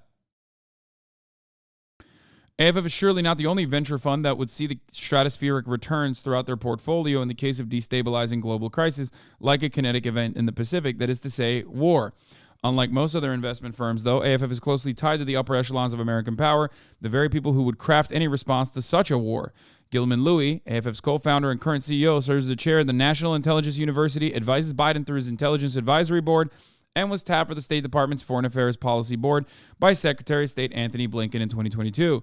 Louie previously ran In-Q-Tel, the CIA's venture capital arm, like we just talked about. It is fucking bananas how, like, we were watching a random goddamn video from a YouTuber about how Tetris was sold to capitalists from the, and that story led to, well, actually, technically, we watched an Apple Plus trailer that greatly mythologized and put a Western capitalist at the fucking forefront of, like, selling Tetris as this IP that the creator always wanted to sell, but the USSR was like scarily stopping him from doing so, into a 59-minute video that basically details that that was not the case and that the Western capitals were just stealing the fucking IP without like giving anything back to the USSR. That and bits and pieces have shown not one but two different spooks. One for the CIA and the other for both the CIA as well, Mossad, and also the British intelligence. What is it, MI5? Is it MI6 or MI5? I don't fucking know. Whatever, who cares? It's the UK. Major L for them. Anyway, Robert Maxwell, MI6. He could feel the tension. You don't walk into a place like that uninvited, he said. When Belikov was told a foreigner from Japan had come to discuss Tetris, he was surprised. It was against government protocol to meet with foreigners without proper clearance. But Belikov was curious and decided to meet him. If nothing else, having a third bidder for Tetris would help in his negotiations. Belikov met Rogers in the lobby. "Who are you?" he asked. Rogers took out a copy of Tetris on the Famicom and handed it to Belikov. "We are the biggest publisher of Tetris in the world right now," he boasted. Belikov looked at the game, confused. As far as he knew, no one had the console rights to Tetris. "Elorg hasn't given video game console rights to anyone," Belikov barked. Rogers made his case, explaining the chain of licensing and sub-licensing that gave him the rights. Elorg, to Andromeda, to Mirrorsoft, to Tengen, to Bullet... Dude, come on. You can't look at this and be like, wow, capitalism, so innovative. ...proof software. Belikov was confused. He had never even heard of Tengen. The only rights were transferred to Andromeda Software, and only for using Tetris on personal computers. You are illegally... And even he didn't get, they didn't even get the money for that. ...selling something that doesn't belong to you, he said. Rogers had come to Moscow to secure the handheld rights, but now he was in danger of losing everything. Either I'm going to come out of here with the rights to Tetris, or I'm going to be in some gulag, he thought. After some discussion, Rogers and Belikov set up a meeting for the next day. The next day, Hank Rogers arrived at Elorg and was ushered into a large room with a massive table. On one end of the table was Elorg's negotiator Nikolai Belikov, Tetris creator Alexei Pajitnov, and several members of the Elorg team. Hank Rogers sat alone on the other side. Usually his sales pitches touched on his close connection with Nintendo and how they had a majority of the video game market share. But the Russians didn't know anything about Nintendo or the video game market. So he shifted gears and gave them a crash course on the video game business. Elorg showed Rogers their original contract with Robert Stein of Andromeda Software. Rogers scanned it and found the line that was causing all the trouble. What gulags were there in the late 80s? Okay, dude, it's like the same. Listen, it's only a work camp or a workers' prison or a gulag if it's in Russia. If it's literally state-sponsored slavery in the form of like, slave labor in our prison system, that's different, okay? You have to understand. In the 80s, like the gulag in the way that you understand it does not exist. In the 80s in America, plantations in the way that you understand it still existed, by the way. But gulag in the way that you understand it did not, but it doesn't matter because now it's like you're still running off the old shit. The contract between Andromeda Software and Elorg stated that Stein had the rights to port Tetris to, quote, different types of computers. To the Russians, this meant exactly that, computer systems. To Stein, the distinction between computer system and console didn't exist. On top of that, Elorg was making pennies on Tetris. It's really funny that, like, on the one hand, Russians are not aware of Nintendo, right? He's saying Russians don't even know what Nintendo is. On the other hand, they're clearly aware of a distinction between personal computers and consoles. Meanwhile, Stein, who literally sells video games to consoles, okay, to platforms, is like acting like there is no distinction between PC and consoles. It's crazy. I'm just surprised that the Soviets had no understanding of what Nintendo is, but they also still absolutely understand the distinction between PC and console, personal computers and consoles. A percent of a percent. It was a horrible contract. Rogers made his case to Elorg, explaining his offer for handheld rights in detail. He offered a fixed amount for each cartridge sold. It was a nice change of pace after dealing with Robert Stein. Pajitnov, in particular, was impressed. Rogers understood the business end of things, but as a former developer, the two were kindred spirits. After Rogers' pitch, Belikov wanted to move forward and asked for a formal offer for handheld rights to Tetris. Write everything down, he said. Belikov then asked Rogers when he would be back in Moscow. Either I leave with the deal or without the deal. I'm not coming back, Rogers replied. After the meeting, Hank Rogers and Alexei Pajitnov continued talking. Somehow we liked each other almost immediately. He was the friend I was looking for in Russia, said Rogers. That night, Pajitnov showed Rogers around Moscow. They explored the city, drank vodka, and discussed ideas for a sequel to Tetris. For Pajitnov, it was refreshing to have a casual conversation about his creation. He offered me nothing and asked for nothing, he said. The two formed a friendship that would Poor guy, you got duped, brother. What do you mean? This guy just fucking wined and dined you. He's a snake oil salesman, homie. What do you mean? He wined and dined you. He's like, oh, he just didn't ask for anything. He's like, yeah, he literally just took your creation. Like, he literally went there to get international distribution rights to your creation. have a major impact on the future of Tetris. The next day, Rogers returned to Elorg with a one-page offer for the handheld rights to Tetris. Rogers knew Stein would be coming, so he added pressure by having the offer expire in 1 week. After his crash course on the video game business, Nikolai Belikov prepared for his upcoming meetings with Robert Stein and Kevin Maxwell. Belikov thought Stein was abusing his rights to Tetris. Stein reaped all the rewards, while the Russians got next to nothing. It was also apparent that Tetris creator Alexei Pajitnov preferred Rogers over Stein. It was time for the communists to play the game of capitalism. Robert Stein entered the Elorg offices with one goal in mind: to secure the handheld and arcade rights to Tetris. The arcade rights were especially important, considering Tengen and Sega were already selling machines.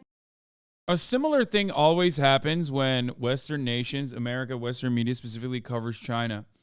Damned if you do, damned if you don't. On the one hand, they're like, oh, look at these fucking dumbass communists. Like, they're making fucking video games and they're making IP without having like a serious patent over it, and they're just like releasing it for no fucking reason. Let's make money over it. So when they're like, okay, well, this is our IP, we are now like literally, and I use this term very liberally, democratizing their marketplace. That is the Western liberal take on, on this era of the USSR. If they are democratizing their marketplace and focusing on international trade, then they're like, lol, you're just trying to make money. It seems like you're a capitalist. And this is something that you see about, this is something that they talk about with China too, all the fucking time.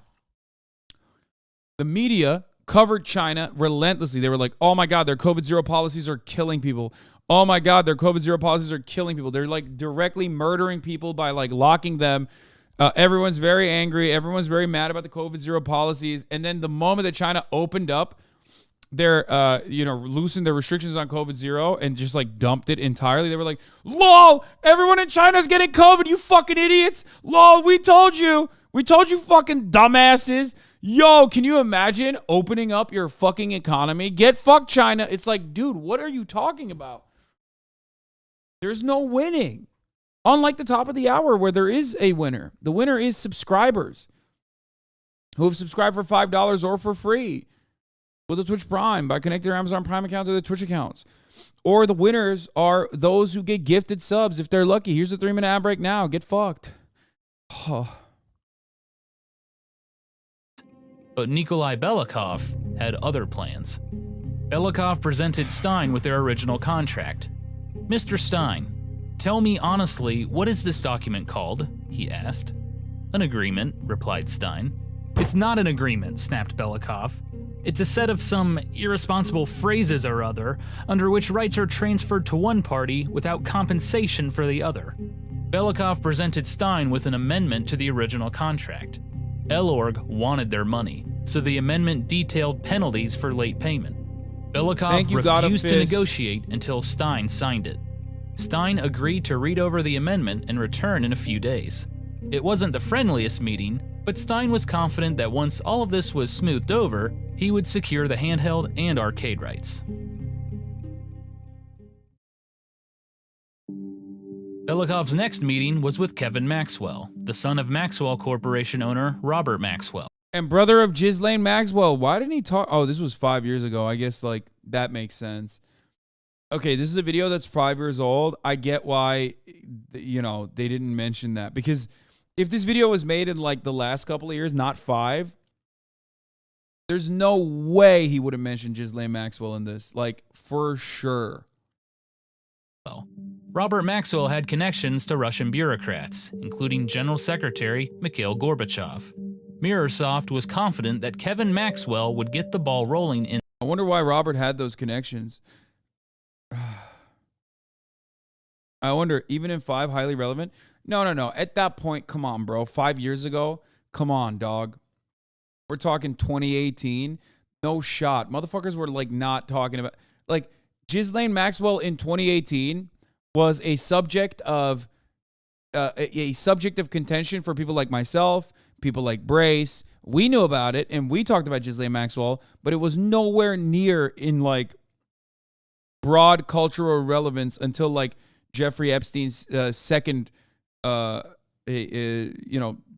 fucking arrest and subsequent murder, suicide.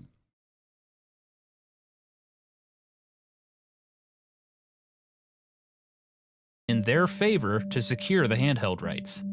Belikov began the meeting by sliding the Famicom Tetris box across the table. "What is this?" he bluffed. Maxwell had no idea. He guessed it was a pirated copy of Tetris. Only more reason for Mirrorsoft and Elorg to make a deal and get rid of these fakes, he said. Maxwell's ignorance of the situation was his downfall. For Belikov, it was confirmation that no one had the home console rights to Tetris. It would be foolish for Belikov to completely blow off Maxwell, even if he knew he was full of it. Their connections to Russia were relevant, and they had deep pockets. If it was indeed a pirated copy of Tetris, Belikov said, then Mirrorsoft should make a bid for the home console rights. He threw in another deal as well. Elorg would receive publishing rights to several Maxwell Corporation reference books and encyclopedias. In exchange, Mirrorsoft was given a right of first refusal for any new rights to Tetris.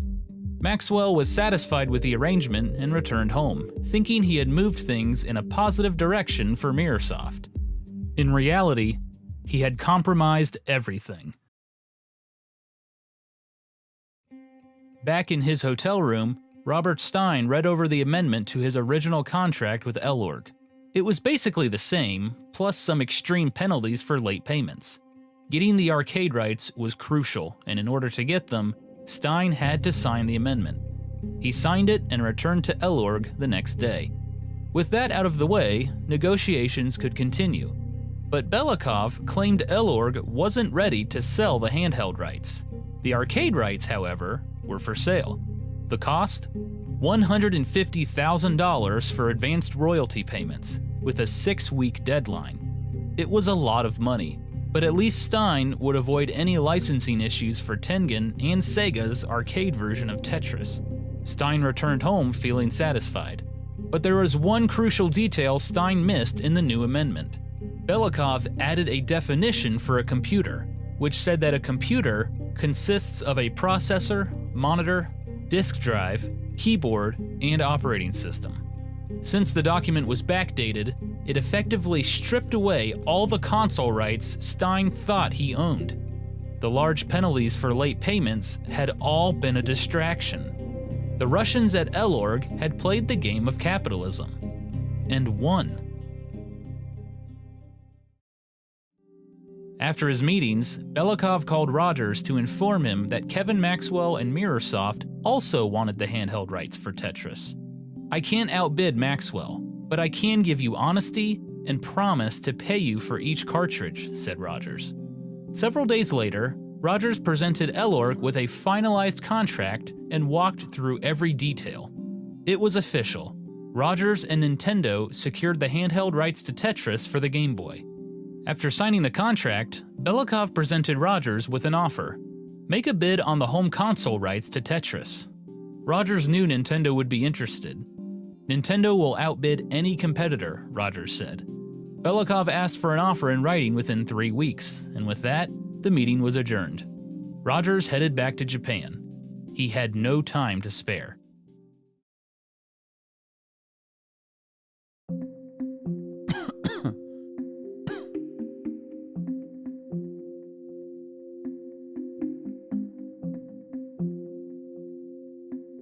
As soon as That's he an got back to awesome image. Japan, Hank Rogers phoned Minoru Arakawa at Nintendo of America with the news.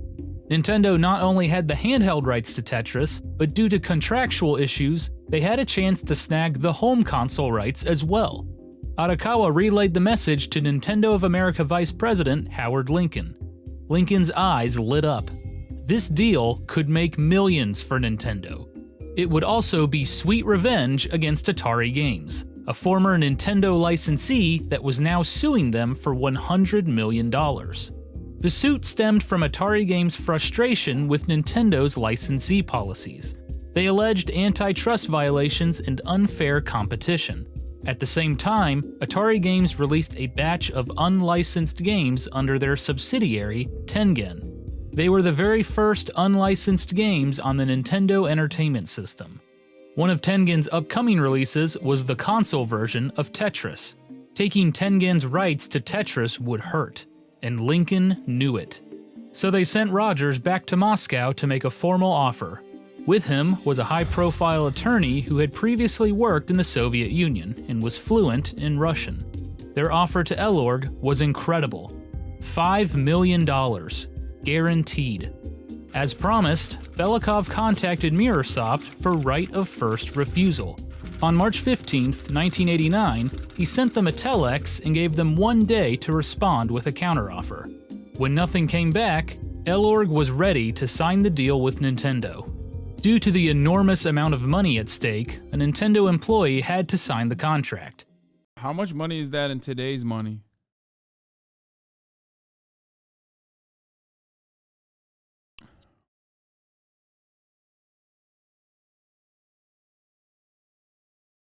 At least 5.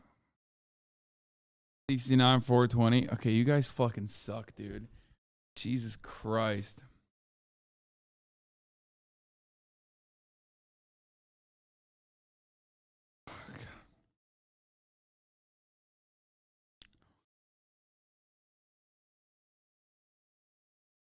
Lincoln and I hate you Arakawa guys. went themselves.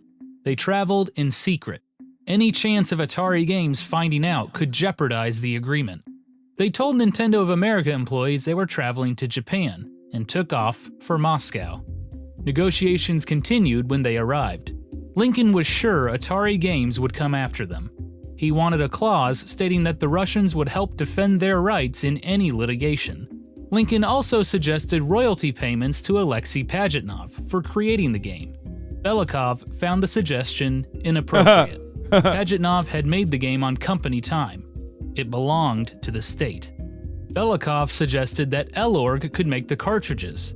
They even inquired about making their own version of the Nintendo Entertainment System. Nintendo declined. During the final stage of negotiations, Nintendo would never allow that, dude. What do you mean? Nintendo would never allow that. Oh, Jesus. Nintendo about the DMCA, the USSR. Jim McConaughey of Mirrorsoft finally returned the telex message to Elorg. As far as McConaughey was concerned, Mirrorsoft already had the console rights. Elorg must be mistaken. That was all Elorg needed to hear. Nintendo has a stroke whenever you name your child Mario. Yeah. The entire Italian nation is about to get DMCA'd by Nintendo. Whenever there's a new Italian man that happens to become a plumber, they're like, if you ever wear the fucking overalls, dog, we are coming after you. We will fucking sue you.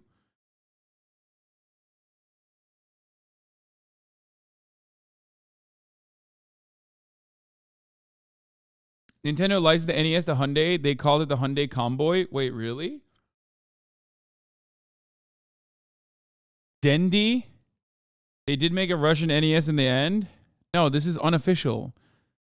Yeah, this is not real, dude. This is like...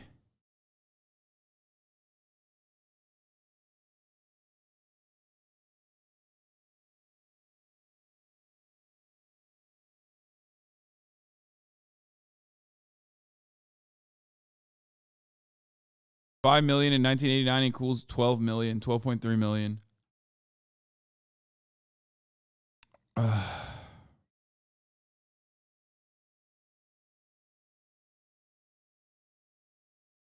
and on March 22, 1989, Nintendo and Elorg signed an agreement for the home console rights to Tetris.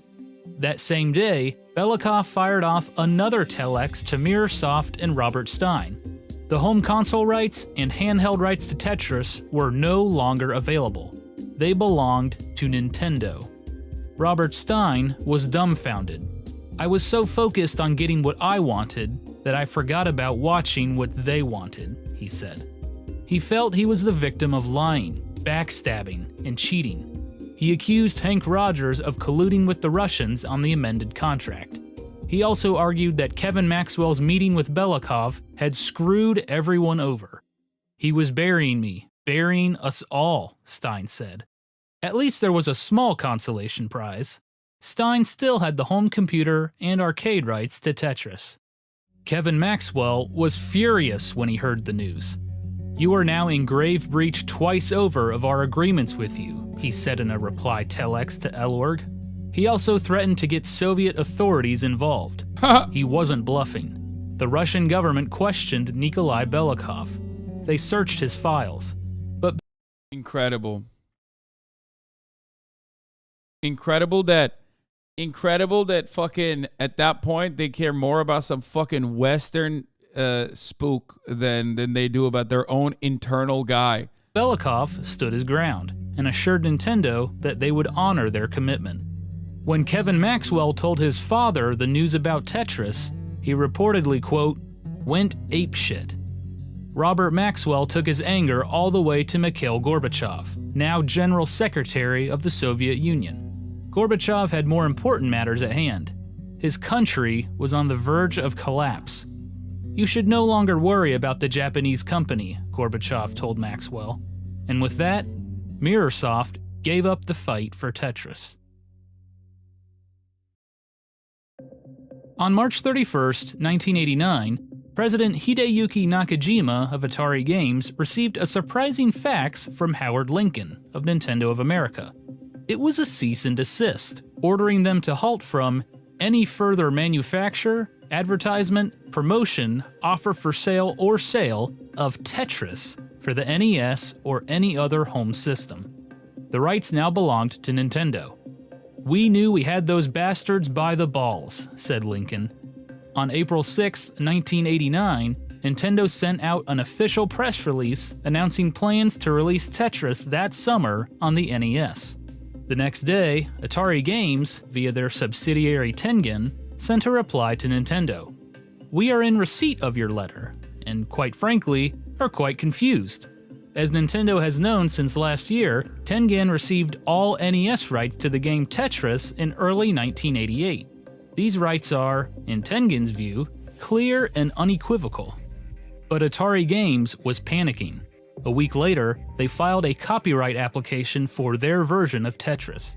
On April 18th, they sued Nintendo for infringing on their licensing deal for Tetris. Almost everything was at stake. Atari Games anticipated Tetris to be a colossal hit that would break the shields of the Nintendo juggernaut. They assigned veteran programmer Ed Logg to program the NES version from the ground up. They spent a substantial amount of money on marketing. They took out a full-page ad in USA Today. They produced 300,000 copies of Tetris. They even held a huge launch party at the Russian Tea Room in New York City.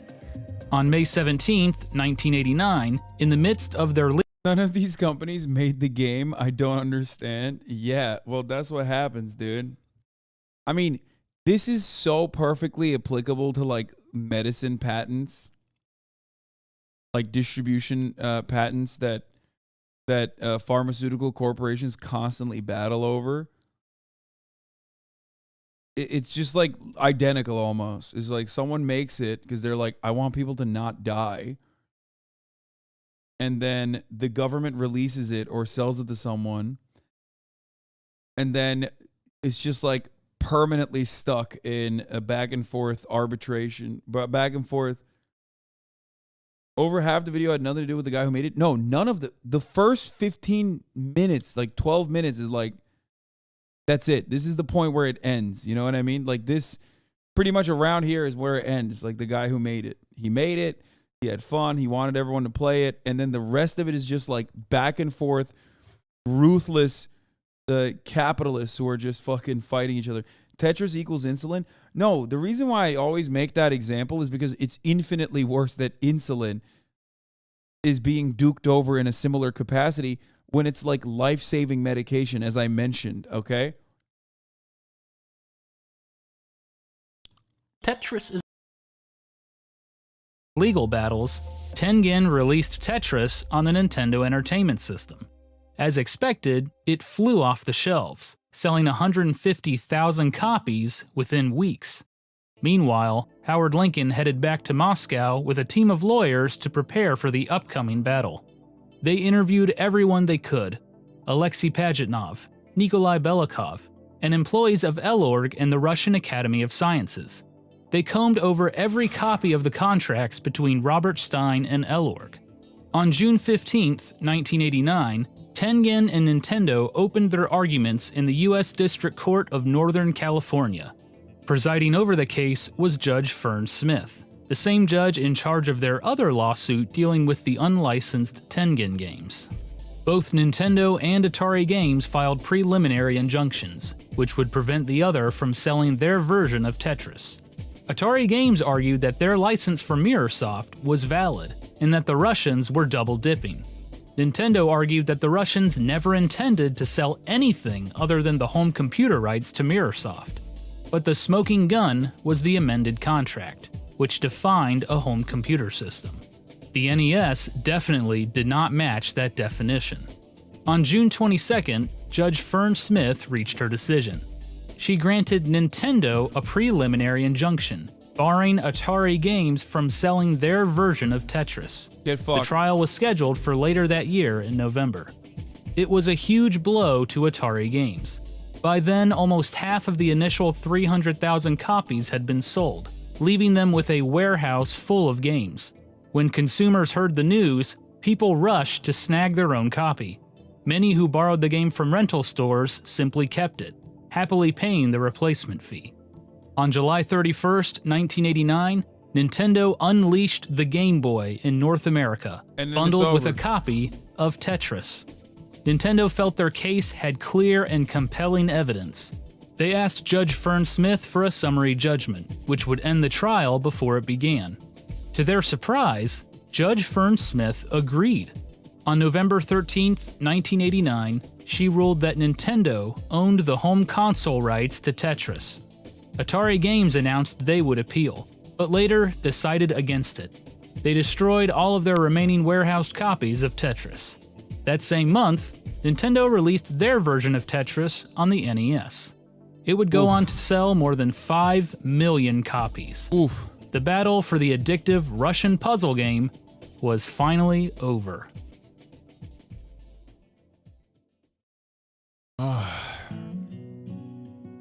Hank Rogers' prediction that Tetris would make the Game Boy appeal to everyone was correct. By 2003, Nintendo sold over 118 million Game Boys.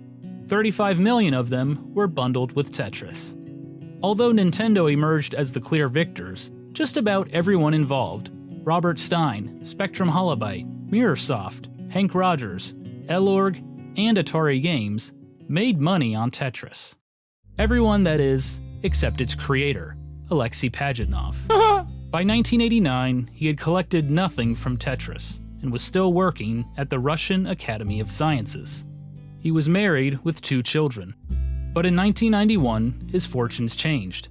Hank Rogers was determined to help his friend. The one guy whose life was not absolutely destroyed after the collapse of the USSR. He helped Pajitnov and his family immigrate to the Seattle area, where Pajitnov founded his own software company. In 1995, the rights to Tetris expired, which gave Pajitnov the opportunity to finally cash in on his creation. By that point, Elorg was a private company, still under the direction of Nikolai Belikov. Elorg purchased 50% of the rights to Tetris. Rogers and Pajitnov partnered up and formed the Tetris Company, and purchased the other half. After 13 long years, Alexei Pajitnov finally received royalty payments for his game. To this day, the Tetris franchise has sold more than 170 million games, Jesus fuck. making it the 7th best-selling video game franchise of all time.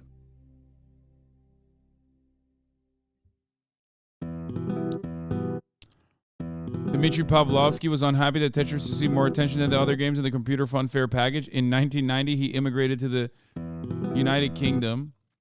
Vadim Gerasimov graduated from Moscow State University in 1992. He would eventually earn his PhD from MIT in 2003. Gerasimov never made any money from Tetris, but is proud of his work. He's now an engineer at Google. Vladimir Pokilko continued to study the psychological effects of Tetris. In 1989, he founded the software company Animatech. In 1991, Pokilko immigrated to the United States. In September 21st, 1998, Pokilko murdered his wife and his son before taking his own life. He was 44 years old. What the fuck? That was a dark turn. Jesus Christ. Robert Stein lost the PC rights to Tetris due to non-payment in 1990. In 1992, he lost the arcade rights due to non-payment. He estimates he made around $250,000 from Tetris.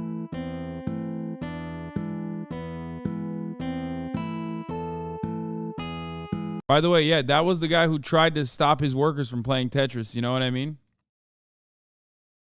That was the guy who tried to stop everybody from playing Tetris, you know? That's, you know, make what you will. Look, listen, all I'm saying is, turns out anti-gaming sentiment is maybe not the best, you know what I mean? Robert Maxwell continued to run the Maxwell Communications. His company's worth more than $3 billion in debt. It was soon revealed that Maxwell was using employee pension funds to pay off debts. In November of 1991, his naked body was found floating in the Atlantic Ocean. His death was ruled a heart attack combined with accidental drowning. He was murdered.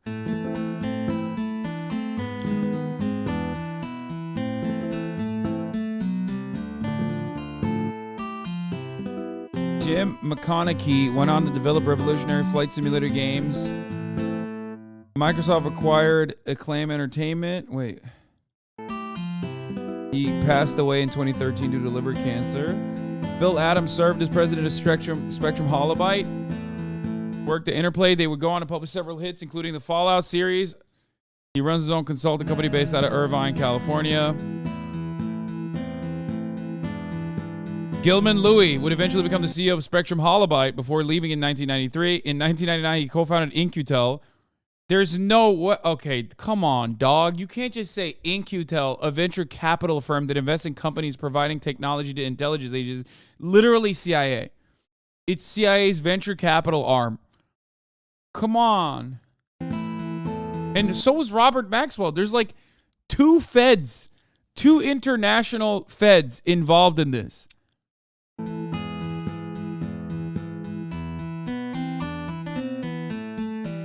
Hideyuki Nakajima led Atari Games in their antitrust lawsuit against Nintendo. They would eventually lose the case, but their battle triggered the FTC to investigate Nintendo. In 1994, Time Warner folded Atari Games and Tengen into Time Warner Interactive. Passed away due to lung cancer. Yamauchi would serve as the president of Nintendo until retiring in 2002. In 1992, he purchased a majority ownership in the Seattle Mariners. He never attended a single game. Miyamoto still works in Nintendo. He's considered one of the greatest video game designers of all time. He's responsible for several popular franchises, including The Legend of Zelda and Super Mario.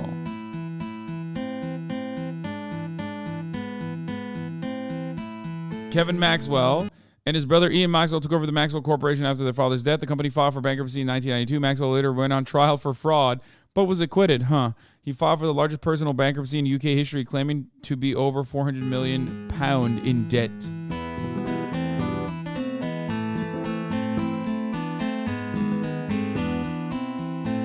Arakawa served as president of Nintendo until his retirement in January 2002. He currently resides in Hawaii.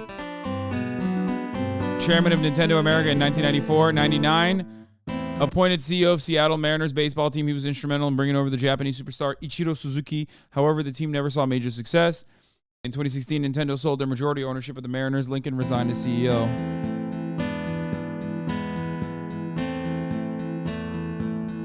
Nikolai Bilikov ran Elorg as a private company after the collapse of the Soviet Union. In 1995, he sold half the rights to Tetris to the Tetris company. In 2005, he sold his half of the Tetris shares back to the Tetris company for $15 million.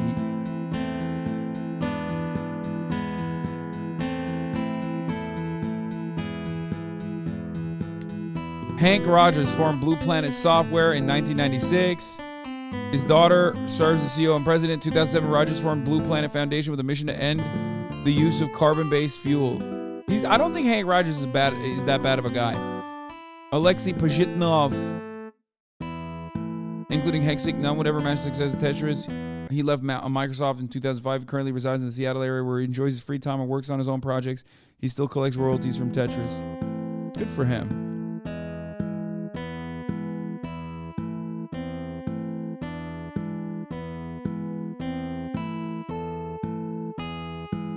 Wow. This was a great video, dude. Holy shit, Gaming Historian. What a fucking epic video. Titled The Story of Tetris by Gaming Historian.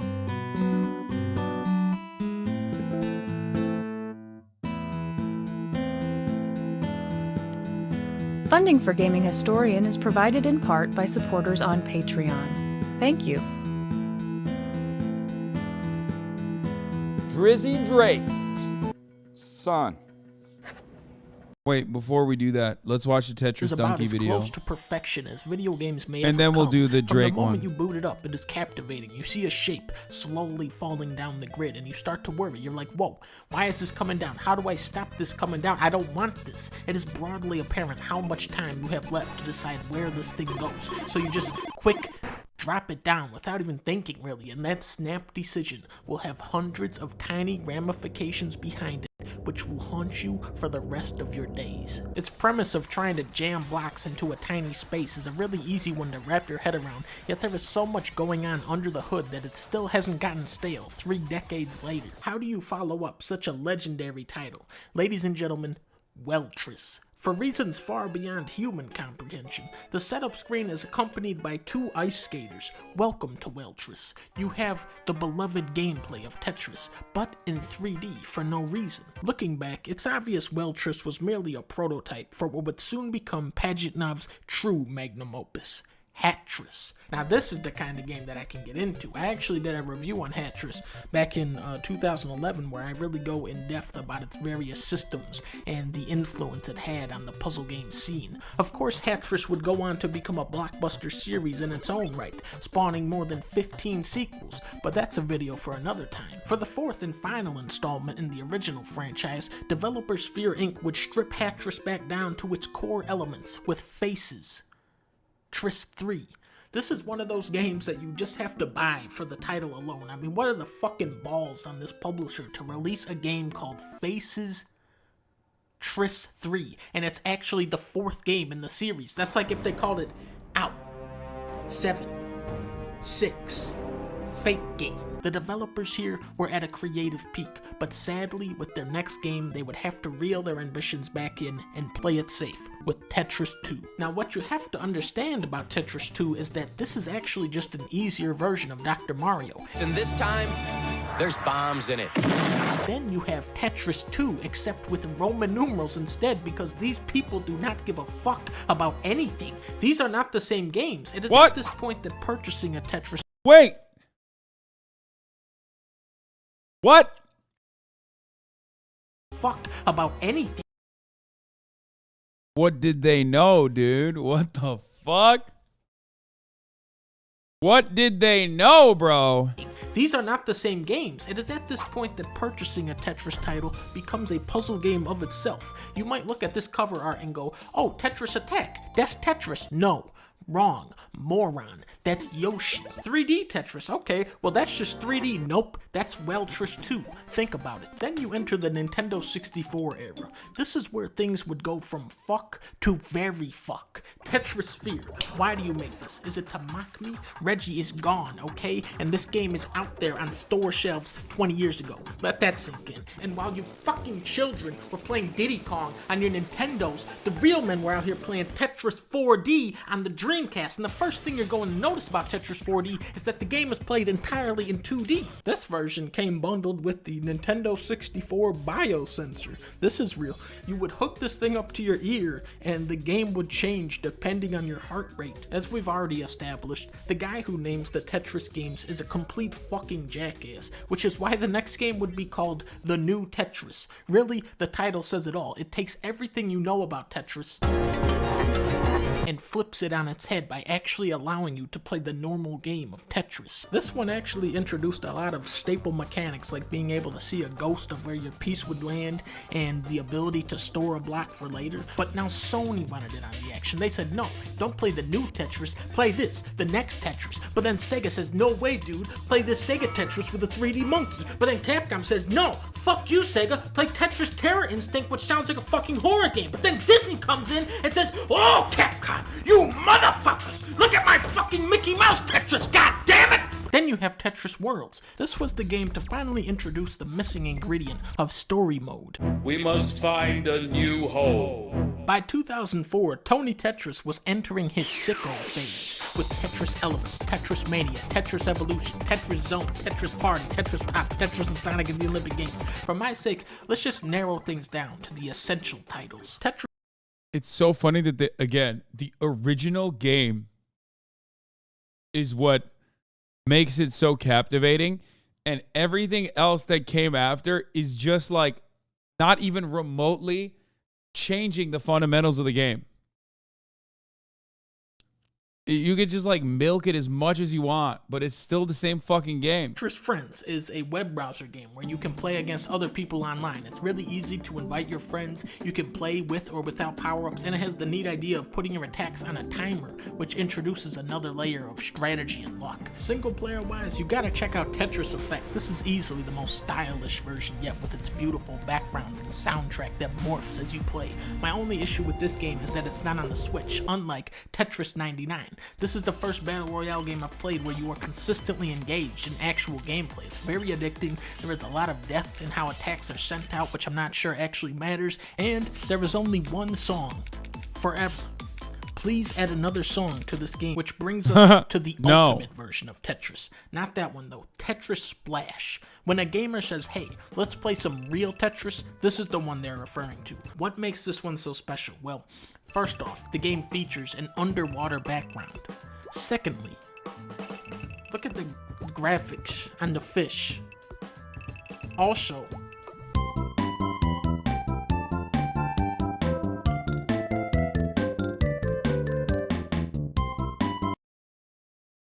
is this video explaining why we don't have free insulin in America because they keep slapping useless additions to it? Yes. Wow, that was fucking awesome. Let's watch Drake have a conversation with Caleb Presley. What does that mean?